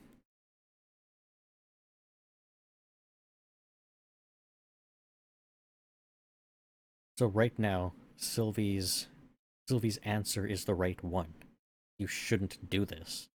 Plain and simple. You shouldn't be doing this. If this was back in the TVA and they didn't have any of their memories of their regular lives or their past lives back on the branches, then the correct answer would be giving them the choice, giving them the opportunity, the informed opportunity, and making sure they truly understand what this means if they want to open that Pandora's box and see. And then if they choose to want to see, giving them the choice then, it's like, what do you want to do? Do you want to return or do you want to stay here?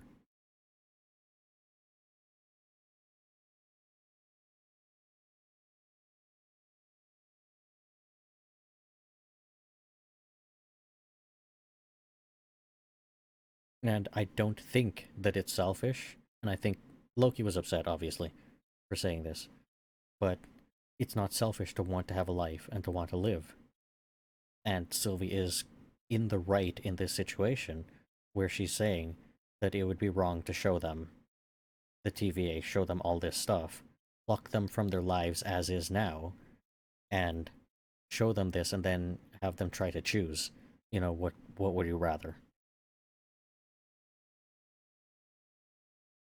And Sylvie's absolutely right to want to have a life for herself because she's been on the run for years and years and years, and now is the only time she's able to actually have a life, actually settle down, actually experience being on not on the run.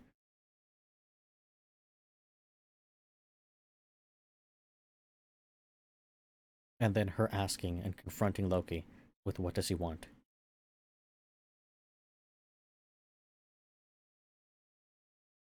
And when Loki says, I want to save everything, all of it, he's being genuine, and I think he's being honest. He does genuinely want that, but there's more.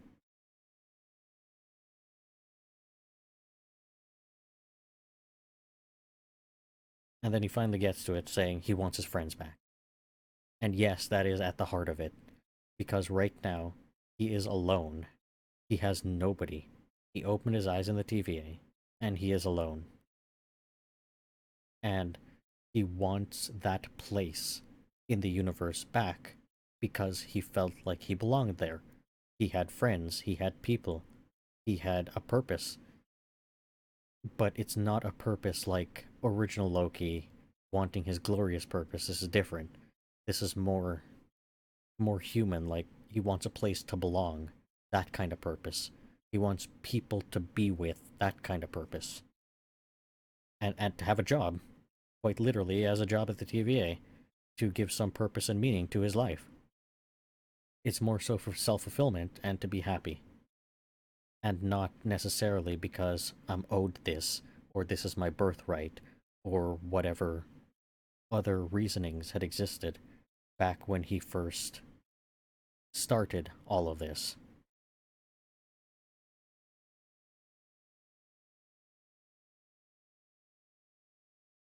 And him being willing to be this kind of open and honest and realize it is important and is good.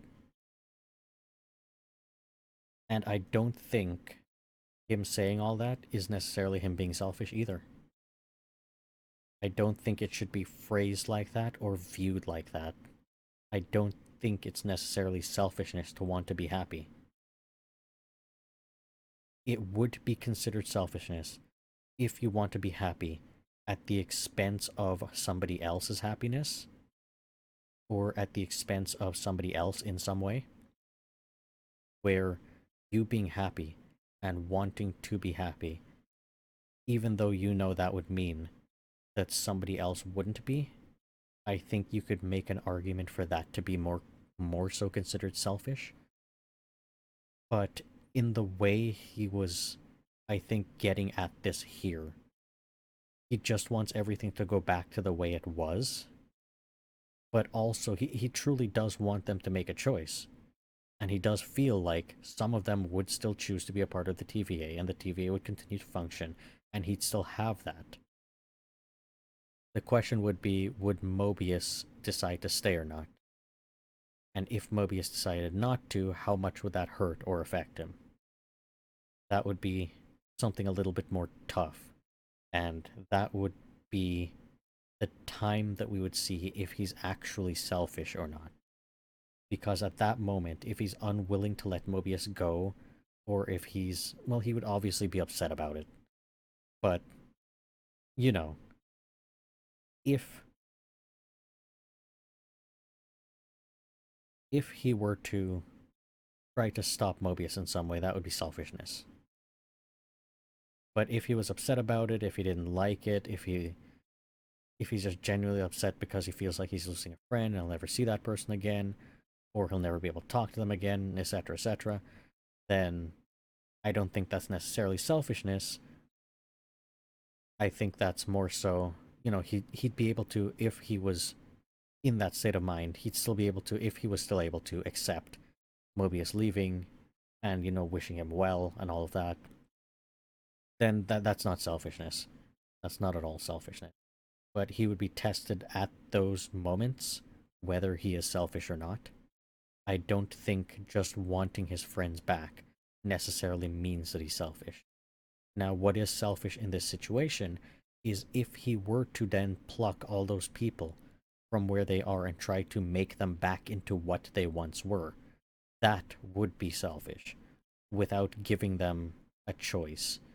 And it gets a lot more complicated when you take into account him having to show them the TVA and what their life was like in order to then have them choose. And I think that's a little bit too complicated to really put in terms of selfishness, non selfishness, or any other box or category because it's so wildly outside of anything that I think people in general could ever experience. But it's clear that it's like, you are showing them something fantastical and that will affect them for the rest of their lives, regardless of what they choose. And their choice will also affect them for the rest of their lives. For Mobius, if he chooses to leave his kids, well, what happens to them? Assuming his wife didn't pass away and they were just divorced, then I guess they go back to her and she would have to take care of them full time. But then he'd have to be willing to, leave his kids and possibly never see them again. And how would that affect them? It doesn't just affect the individual, it affects everybody else in their lives. And I'm assuming that the way He Who Remains plucked them from their various timelines, because, well, I guess I don't really have to assume this. Not if, when the timeline was pruned, when that branch was pruned, they're all gone. They're all dead. They're all being eaten by an Alioth. Eaten by an Alioth. So, I guess it doesn't really matter because there doesn't exist a reality where he is missing from where his kids are. But you could create that scenario here where they have all been returned, or what looks like they've been returned. And then you would decide to pluck somebody from that, what Loki is technically doing, and then show them this fantastical world in the hopes that they would choose that over the other life that they had. So Mobius would be an interesting case because he has an entire life and a family and kids that depend on him. And he seemed somewhat happy living that life. Would he honestly choose the life of solitude as a agent, knowing that he'll probably never see his kids again? Now, technically, because they have the ability to time travel and all that, he could live out as many years as he wants in the TVA and do as much as he wants and then just retire one day, decide, it's been a millennium, I'm just going to retire and return himself right back to that point and then live out his natural life as if he had never left. Technically, they do have that option. Every single one of them does. And he also has the option to, I would assume, erase his own memory and maybe even his kids' memory that he had never existed. Or replace their memories that he has never even existed. I would assume that's an option as well that they may have. But that would be going too drastically in a darker direction, in a more dystopian direction. So I don't think that would be an ideal solution. But they do have time travel. You have to stop and remember, they do have time travel. So no matter what, any choice they make, they could technically undo it. And I don't remember if Marvel has brought in any kind of consequences to that level of time travel. Like, how many times can you mess with the same point in the past over and over again? Can you interfere with your past self? Like, how deep does a rabbit hole go? How much mess can you make? I know in the DC universe that there's a limit. You can't do too much or else everything starts breaking. I would assume in Marvel it would be something similar, but we haven't had a scenario like that yet.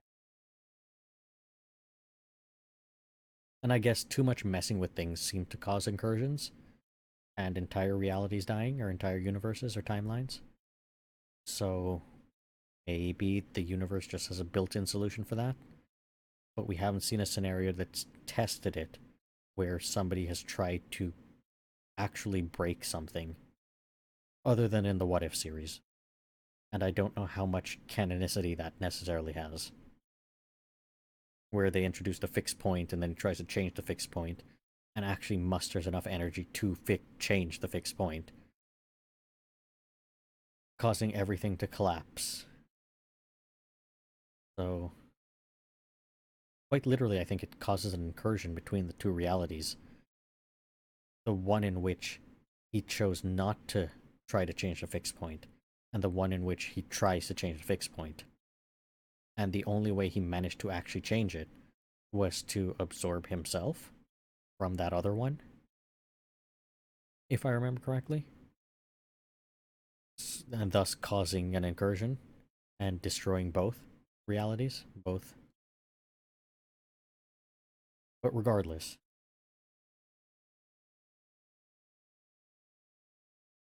I don't know if Loki actually drinks the alcohol.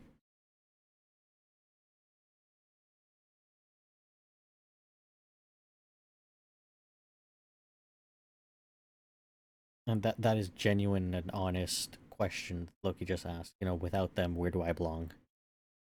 And that is the problem.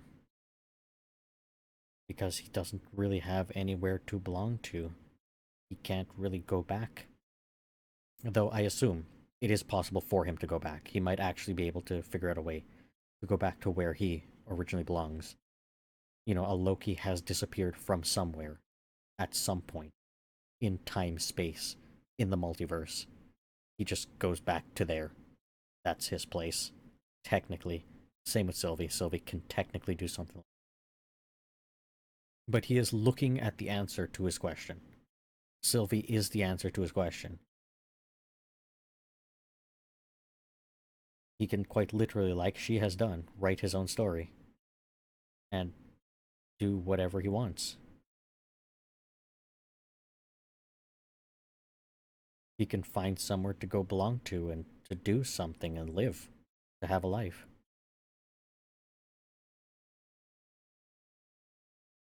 So in that scene, clearly the alcohol shot disintegrated in front of him. But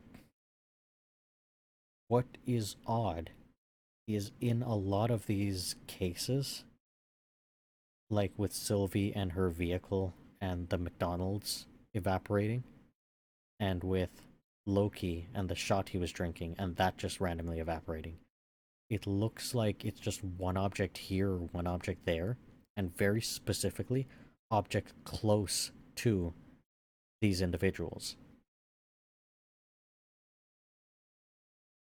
So I don't know necessarily if it's disintegrating from one point in time moving onward, one point in space time moving onward, or if it's just randomly here and there, or if they're kind of the epicenters, Loki and Sylvie, and maybe anybody else from the TVA, and it'll start from where they are outward, affecting the objects around them, then affecting more of the scenery around them and everything around them, and then from that point in space and time outward. And it almost seemed like that was the case back in the TVA with Loki, and then with Sylvie in that little McDonald's bag, and then with Loki and that shot, and then with, well, and now, because I'm at that point in the episode, at their little bunker, Obi's bunker, with the devices in here next to Casey, and then the individuals in here.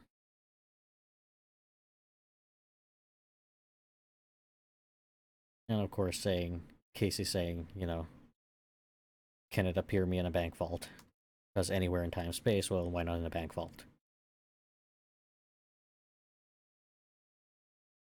It would have been nice, and I think I said this before, if we got to see more of their interactions, these versions of each of the characters, where they have no knowledge of their TVA background, but their current them kind of going on this haphazard mission together as who they are. A nurse, I assume bank robber, a physicist slash fiction writer. Well, I guess Sylvie and Loki both have knowledge, so can't really use them, but it would have been funny if Sylvie kinda didn't, and was just an employee of McDonald's.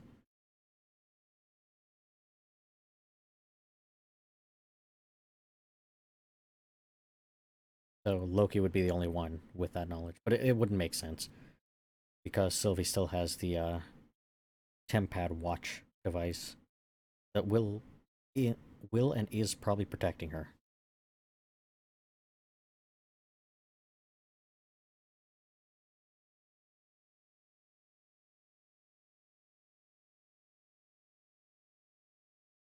And then she listens to this record.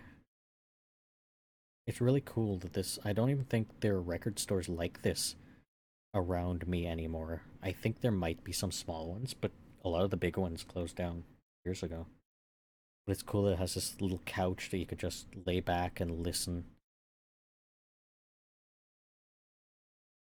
I remember record stores, some smaller ones, where they just had like a little corner with a seat and like a player there. Either a CD player or record player.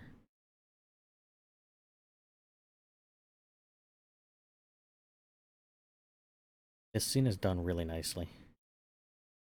Person tries to walk into the record store and disappears. The guy's pouring the coffee into the cup. He looks down. Cup's gone. As the coffee continues to pour, it spaghettifies too. He looks outside and everything's spaghettifying. And then you get to see the glass spaghettifying in front of him. And then he turns back and the desk is spaghettifying.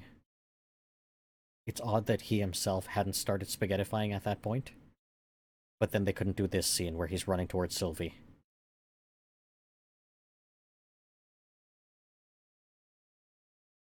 Though I don't entirely understand why he's running towards Sylvie.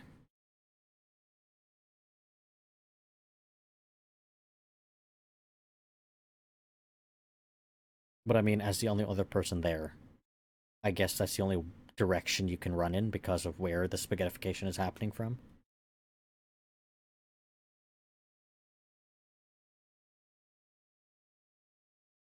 And then, of course, at the last minute, Sylvie opens up a gate and walks through it, as everything is just gone.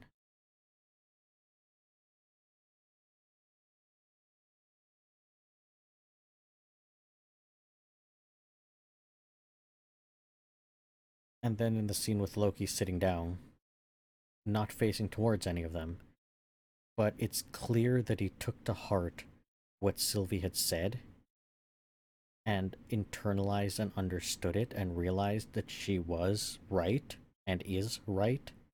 If you truly care about these people, then you should not interfere with the lives that they have.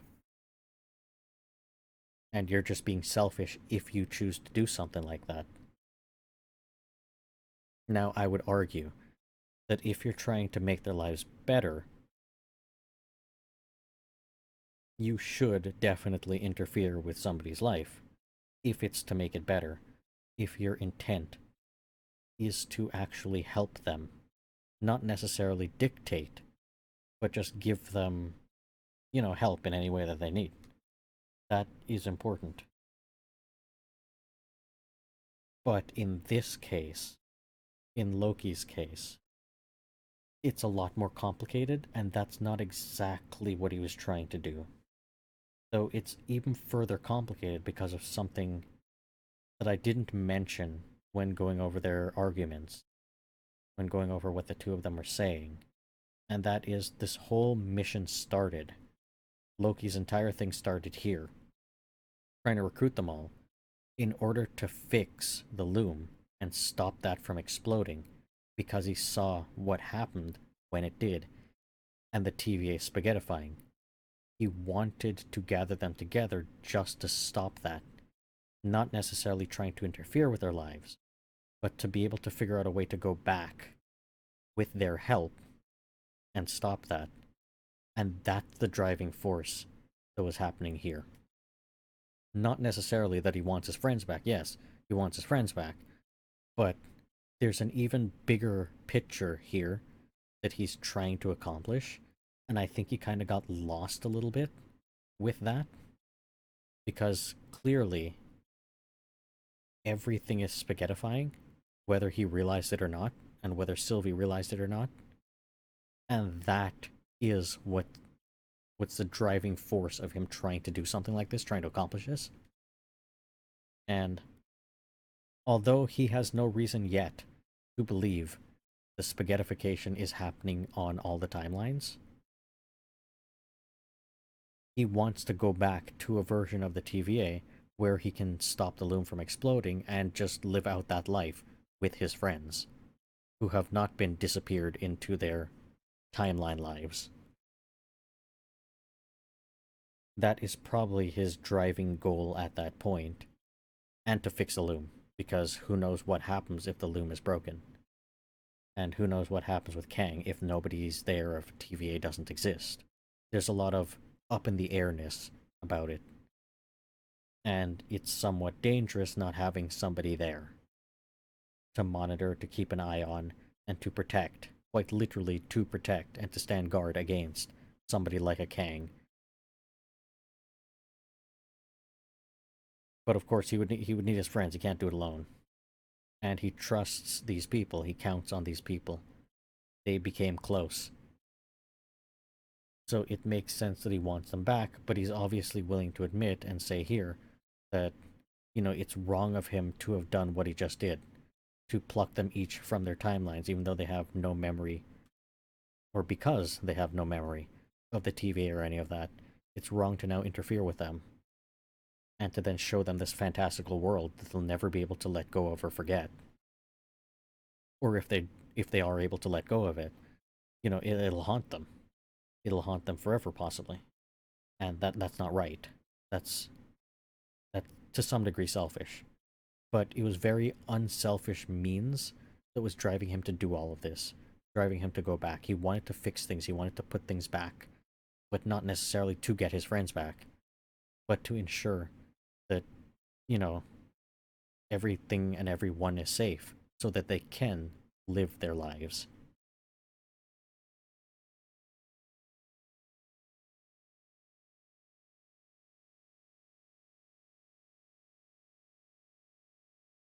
And it's very important that Mobius says, but you said they're in danger.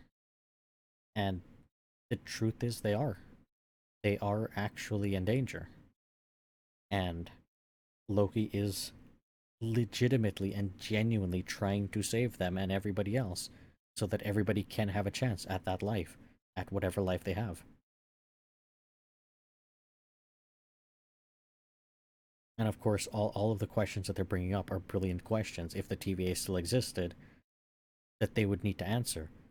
Like, would Casey, the TVA agent Casey, want to go back the exact same place, his exact same life? Can't he get a different one?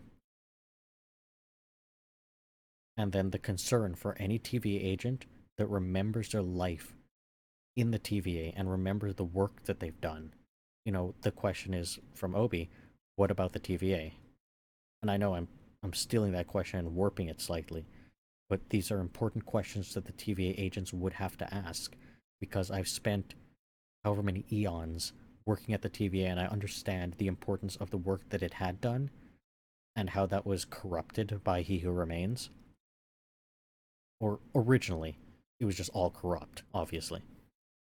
But I also understand that the direction that we're choosing to go in now, when everything changes for the TVA, to protect the multiverse and to protect timelines and to stop any being from, like a Kang, from interfering or destroying anything.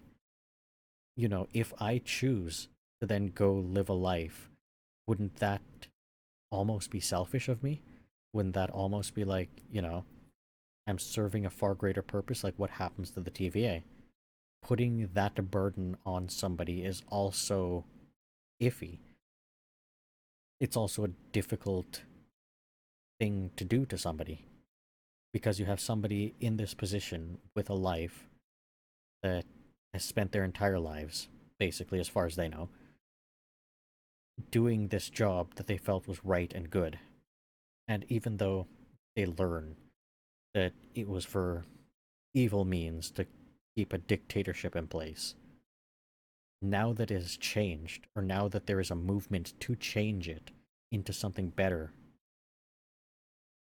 do I walk away from this? Can I walk away from this?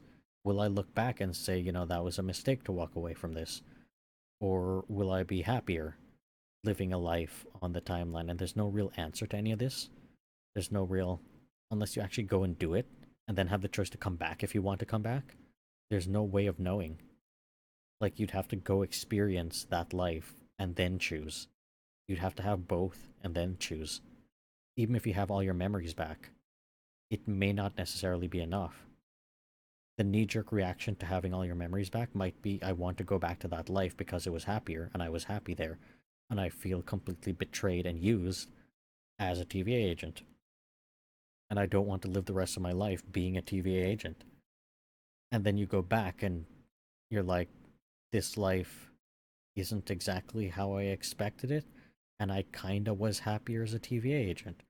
Or you could be like, I know all this insane stuff that exists with the time travel and the TVA and the watching over things and the dictator that once used to be, I'll be fearful for the rest of my life that this agency or organization exists and it could be usurped for something evil, and in an instant everything I knew or know could just be pruned without me being able to do anything about it, even though I was once at a place where I could have potentially done something about it.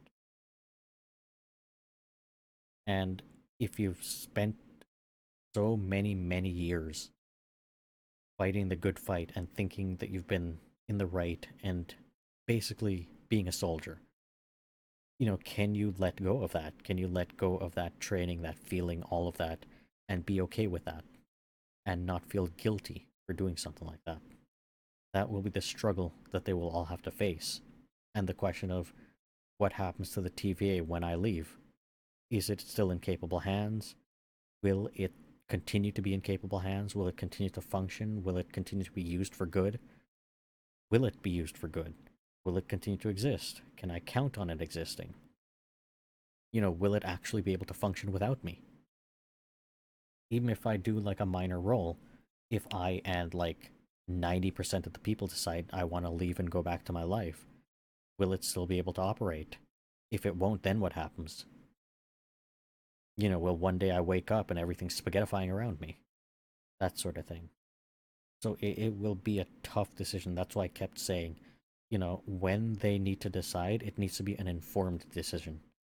They need to know all of the things that encompass making a decision like that. And knowing all of that in and of itself is monumental and could change their minds for the better or for the worse. But you can't have people giving up something that could make them happier for this, and you can't have them giving up this for something that might make their lives worse. So it's a real tough place that He Who Remains have put all these people in. But now they're left to kind of have to decide that at one point, assuming that happens in the next episode, or if that happens in another season, or however this ends up hashing out.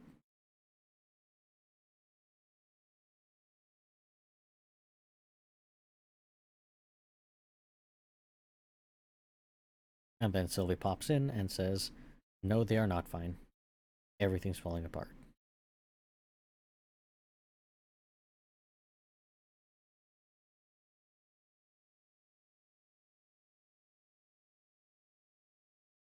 Then we have to go back, stop the loom from melting down.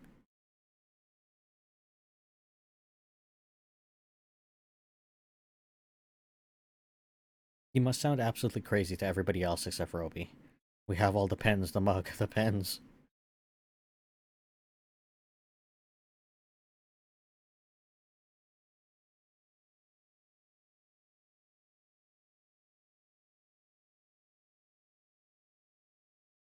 Now it looks like when they're being spaghettified, they don't feel it. I guess kind of like the snap. They're just not feeling it. It was a fiction problem. And you see the spaghettification starts with each of them.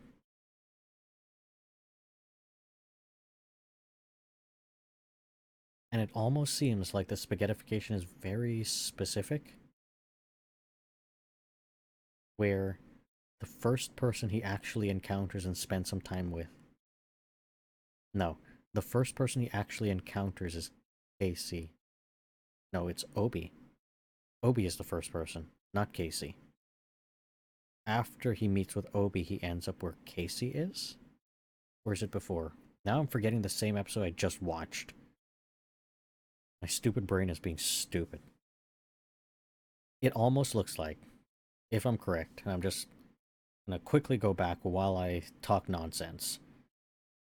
And that is the first person that he pops into, am I correct? That being Casey. Yes. The first person he pops into is Casey. On Alcatraz as they're trying to escape. And then the next person he pops into, well, he pops into the McDonald's that Sylvie's at. But he doesn't encounter her, he's not close to her. He pops into the skidoo place that, watercraft. Pops into a personal watercraft power sports piranha building. But he doesn't encounter Mobius, he doesn't go up to him at that point. And he pops into this other place. It almost looks like the TVA. Then he pops in at the hospital or clinic. And he sees B-15, but he doesn't encounter her. And then next he pops back into where Mobius is. He kind of encounters him, but they're separated to some degree. And then he pops in with Obi. And he talks with Obi a whole bunch. So then during the spaghettification, scroll back forward. The first person to disappear is Casey, which is the first person he encounters and interacts with close enough, like they're like a foot apart or so. And then the next person is Obi, who's the next person he encounters somewhat closely. Because with Mobius, he was a few skidoos away. A few water vehicles away. So maybe that wasn't close enough. And then Mobius runs and spaghettifies next. Because he's the next person he encounters more closely. As he talked to Mobius after that.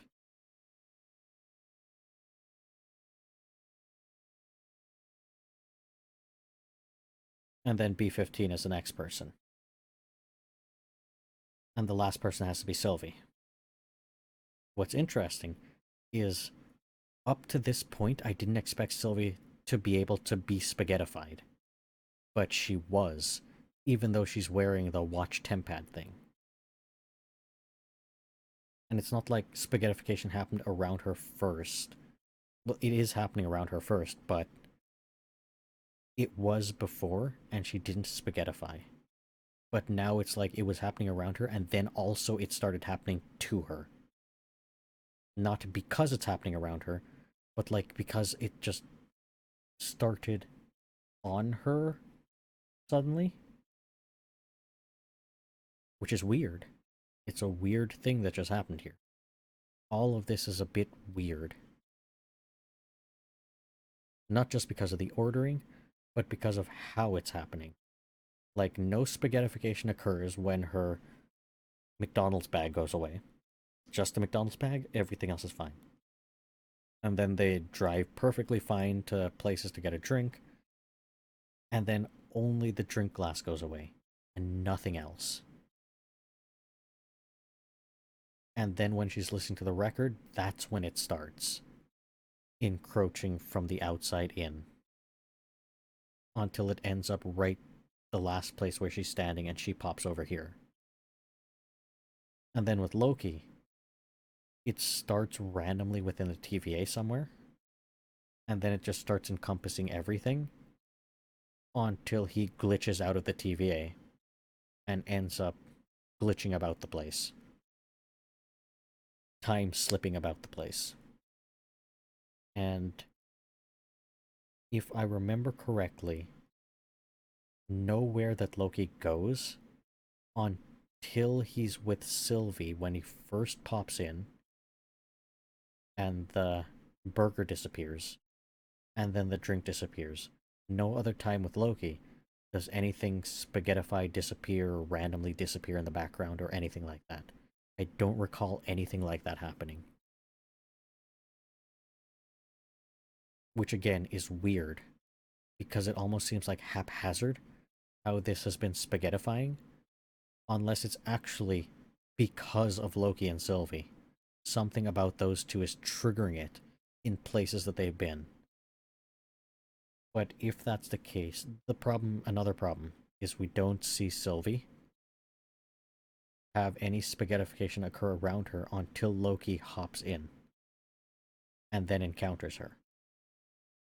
But it happens just a little bit before he hops in. And then he hops in. And then it happens with the shot glass. And then everything else. So almost like Loki is the epicenter of this. Almost. But we also know the loom just broke. And everything should be spaghettifying. It's just the way it's been happening is just a little bit odd. And I don't know if my Loki epicenter idea is correct in any way, but it does almost seem like that's what's happening. And it doesn't look like, and it didn't look like back in the TVA or now, when Loki's trying to re-grab all the pieces of spaghetti, that he himself is spaghettifying in any way.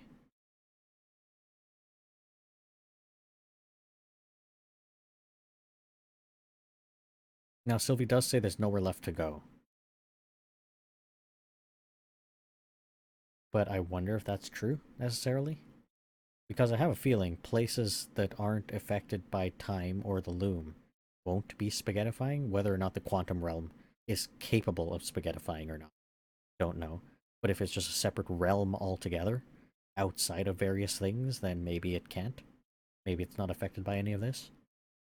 And similarly, the fact that TVA was affected is fine because it's like literally physically right next to the loom.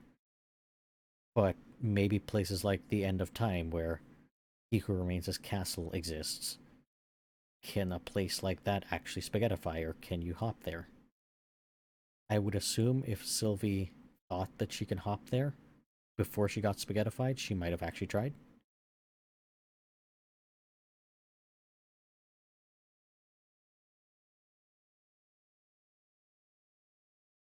And also the way that Loki is time slipping is kind of different from the way he had been time slipping before. Because before, in the beginning ish of this episode, we see him time slipping and encountering himself. When he time slips here, he's not encountering himself in the same seated position. There isn't two of him here. He time slips to within his own being. So instead of there being two of him, either he like merges himself or he time slips his consciousness to his past self. Something like that has to be occurring because there isn't two Lokis in this scene when he time slips all the way back to before everybody starts spaghettifying and Sylvie just shows up. So there's a different type of time slipping occurring here. He's doing something different.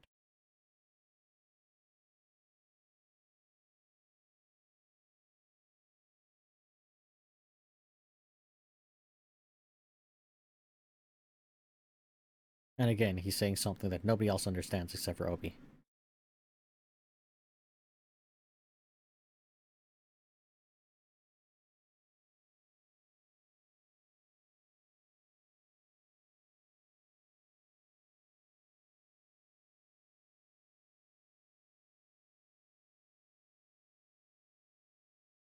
It's about who.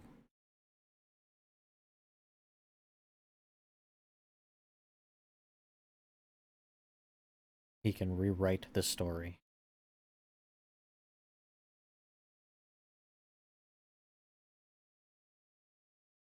And then he time slips himself back to right when, I believe that's a scene, right when um uh, the name has just completely left my brain. Victor Timely.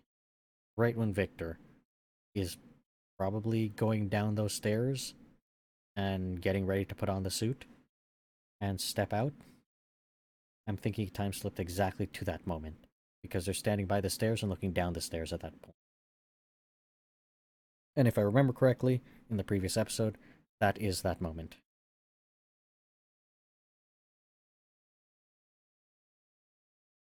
But damn, this episode was such amazing. Such good. There there was a lot to talk about during that episode. I kind of want to give my predictions for the next episode, but I don't exactly know which direction the series might go for the last episode. I think it's obvious that now that he can control his time slipping, he will try various methods to stop the loom from exploding. I think that he hasn't time slipped far enough to actually stop anything at this point. Because somebody will still need to do all of the actions. And if the temporal radiation is too strong for anybody to actually step out there, then you haven't gone back far enough. I wonder if he'll need to go back much, much further in order to set up some sort of fix, an earlier version of a fix, so they could get out to the loom earlier when the radiation is less. But I don't know if that's necessarily possible because of everything that happened and how quickly it all happened. I don't know how possible it is for him to be able to do that. But now that he has his time slipping ability, I'm wondering if he could go back even further and mess with things that had happened back in season 1. Because I think that would be wild. That would be an amazing way to end this. Or going back so far as to time slip back before the TVA picks him up, or before he uses a Tesseract to change things. Because with that knowledge, he knows how he needs to play along in order for things to go according to plan, or Kang's plan. So he can do that with the knowledge of the TVA and with the knowledge of all the things that would have happened and effect things in a different way to take down Kang in a different way. Though I think that would be biting off way too much. I think that would be. Though I wonder if this would end in a sort of dark tone where no matter how much he tries, there is no time left for him to be able to fix the loom. And no matter how many times he Groundhog Day time slips himself, there is no iteration of actions he can do in order to save them at that point. And he has to realize that he'll need to hop back even further, or even further than that, or even further than that, until he's forced to change a lot more than just the minutes, hours, or even days leading up to the loom exploding. There is one potential fix that I see he might be able to do. because we've seen him time slip with an object he just randomly picks up, like the TVA book, if he's just able to hold that device that's supposed to fix the loom or expand the rings and time slip with it, though we've seen him hold the cup and he time slips and he doesn't bring the cup, but I'm wondering if, and because he brings his clothes with him, but I mean that's just like a trope in every TV show and every anime, where you just have naked people running around all over the place. When the clothes need to do a thing in order to not just disappear, like with people with fire powers, like in the Fantastic Four, you see that because he has flame powers, his clothes will just disintegrate. So you fix that by giving him clothes that won't do that. So he's just not like naked every single time he uses his powers. Similarly with characters with other powers in all medium, including in anime. Like One Piece, I believe. Oda specifically said, the clothes will just do what they need to do so you don't have to keep replacing them or they're just not naked all the time. And that's the same in all cartoons, all media in general. The clothes will just have to deal with it. So I'm thinking you just use that as a scapegoat and be like, well, in his subconscious, however he's been time slipping before, it just goes with him if he's not too conscious of it. If subconsciously that's part of him, it goes with him, like his clothes, like the book that's in his clothes. But something in his hands, something he's holding, he's too conscious of it when he's time slipping, so it remains behind. But because he can control it now, you just grab the object that you want to take with you and you just take it with you. So I think the best moment for him, if that's even a possibility, would be grab the device that's supposed to fix everything and hop back to the moment when Mobius had saved him. And in that moment, you need to do both simultaneously. Actually, rethink that. In that moment, steal the suit from Mobius, forget about yourself, and just use that device on the loom. And it fixes itself, because then he doesn't fix his time slipping, he's still time slipping. No, but then that won't work, you see. I'm trying to live theorize here. Because he had already zapped himself with the disappeary stick. So he needs to do something to get himself back. I mean, I guess why can't you do both? You go out there, do the one thing, and then simultaneously do the other thing.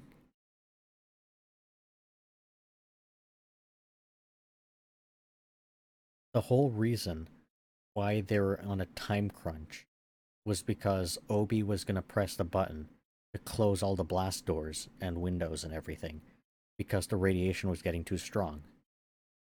So I guess the first course of action would be stabilize the loom, and that will help reduce the radiation. Then use the device that's out there to fix himself and pull himself back together. Because I don't recall there necessarily being a time limit to him reconstituting himself. Whatever that harpoon thing that went into the loom that was supposed to pull him out and bring his time slipping self back together. I don't know if there was necessarily a time limit on that, where there was a time limit for him to be able to zap himself, and there was a time limit on Mobius to be able to, get him back in time before the doors all close. But I think he might have been fine if the radiation hadn't been so high. So that might have been the moment, or any time before then, to pop in, fix the radiation by fixing the loom, and then fix his time slippingness. But then in that moment there would be two Lokis? Actually, there's no Lokis. because he'd already zapped himself. There doesn't exist any Loki. Then Loki hops in, but then he still has to fix himself. Unless he just is there now. And he doesn't have to fix himself because he can control time slipping anyways. So he's fine. And that's how you resolve it. But it almost seems like there's a missing Loki in the equation. If you get what I'm saying. And you haven't created a perfect loop. There's a missing bit that can come back to haunt him. In DC, it just would come back to haunt you. And like time wraiths would show up and try to fix whatever's happened. But in Marvel, I don't know. I don't know what would happen in that situation, in that scenario. But assuming he is able to fix the loom, then I think the rest of the season, or the rest of the episode, because that's the last episode of the season, would continue to detail things like, what the TVA will do moving forward. And if Ravonna is still alive somewhere or shows back up, if Miss Minutes is still alive somewhere in some form and shows back up. And then maybe even Kang showing back up. I think it'll have some of that. If he isn't able to fix things, which I'm leaning more towards that being the case, then I think he'll have to use this time slipping to go further and further back into the past. And he may not necessarily need to time slip into himself or a version of himself. He'll time slip to some other point in time in the past and kind of wait there. Ideally, it'll be a time when another version of him doesn't exist, and likely after the Thanos incident. And at that point, I think he could start planning and gathering and changing things. And there's nothing stopping him from hopping back into a place where Sylvie exists and just popping her out before the TVA can even try to get to her.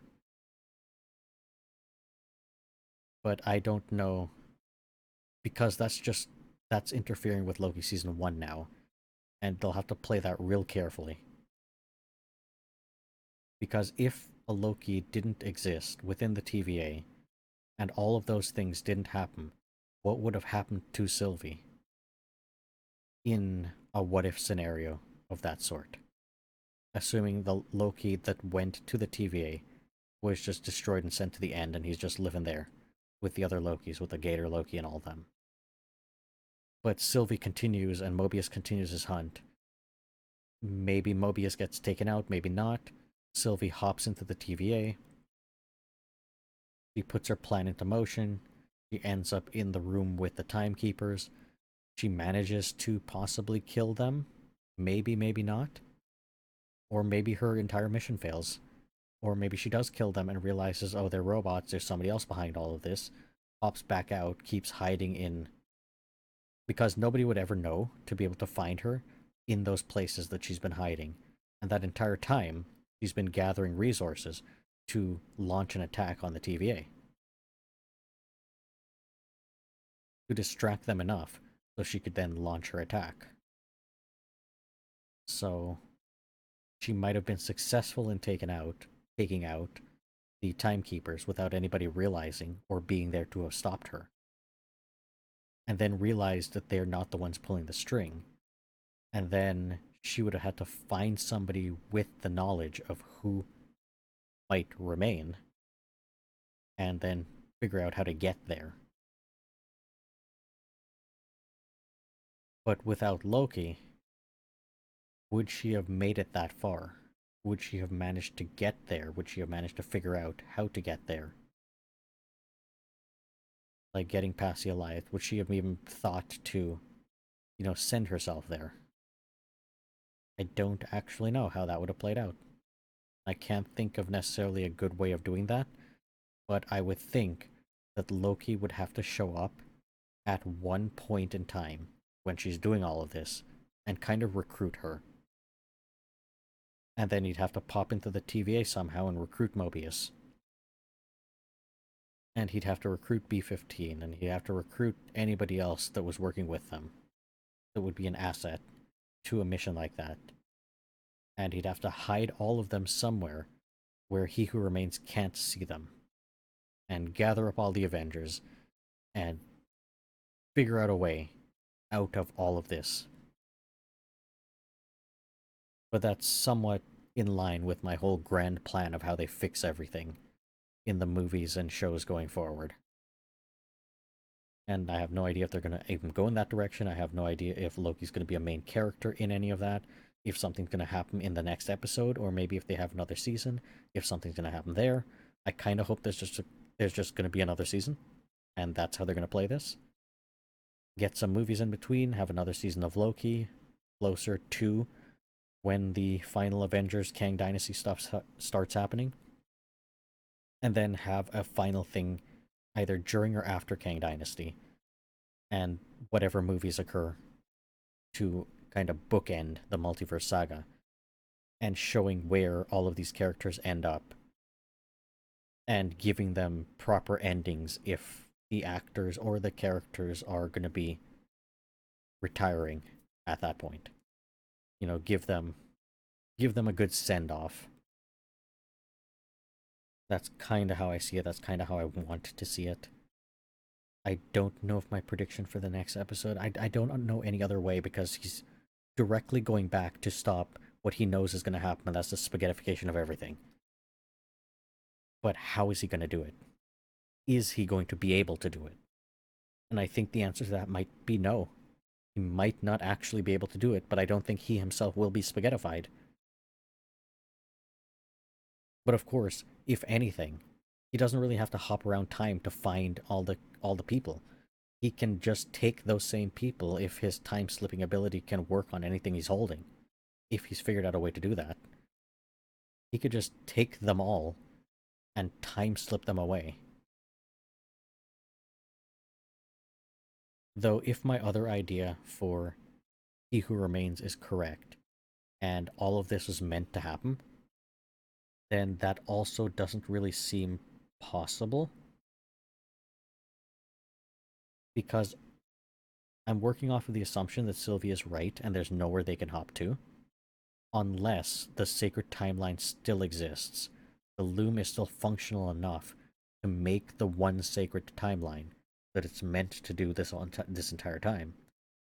And the strands that are unraveling are all of the branches and not the main timeline.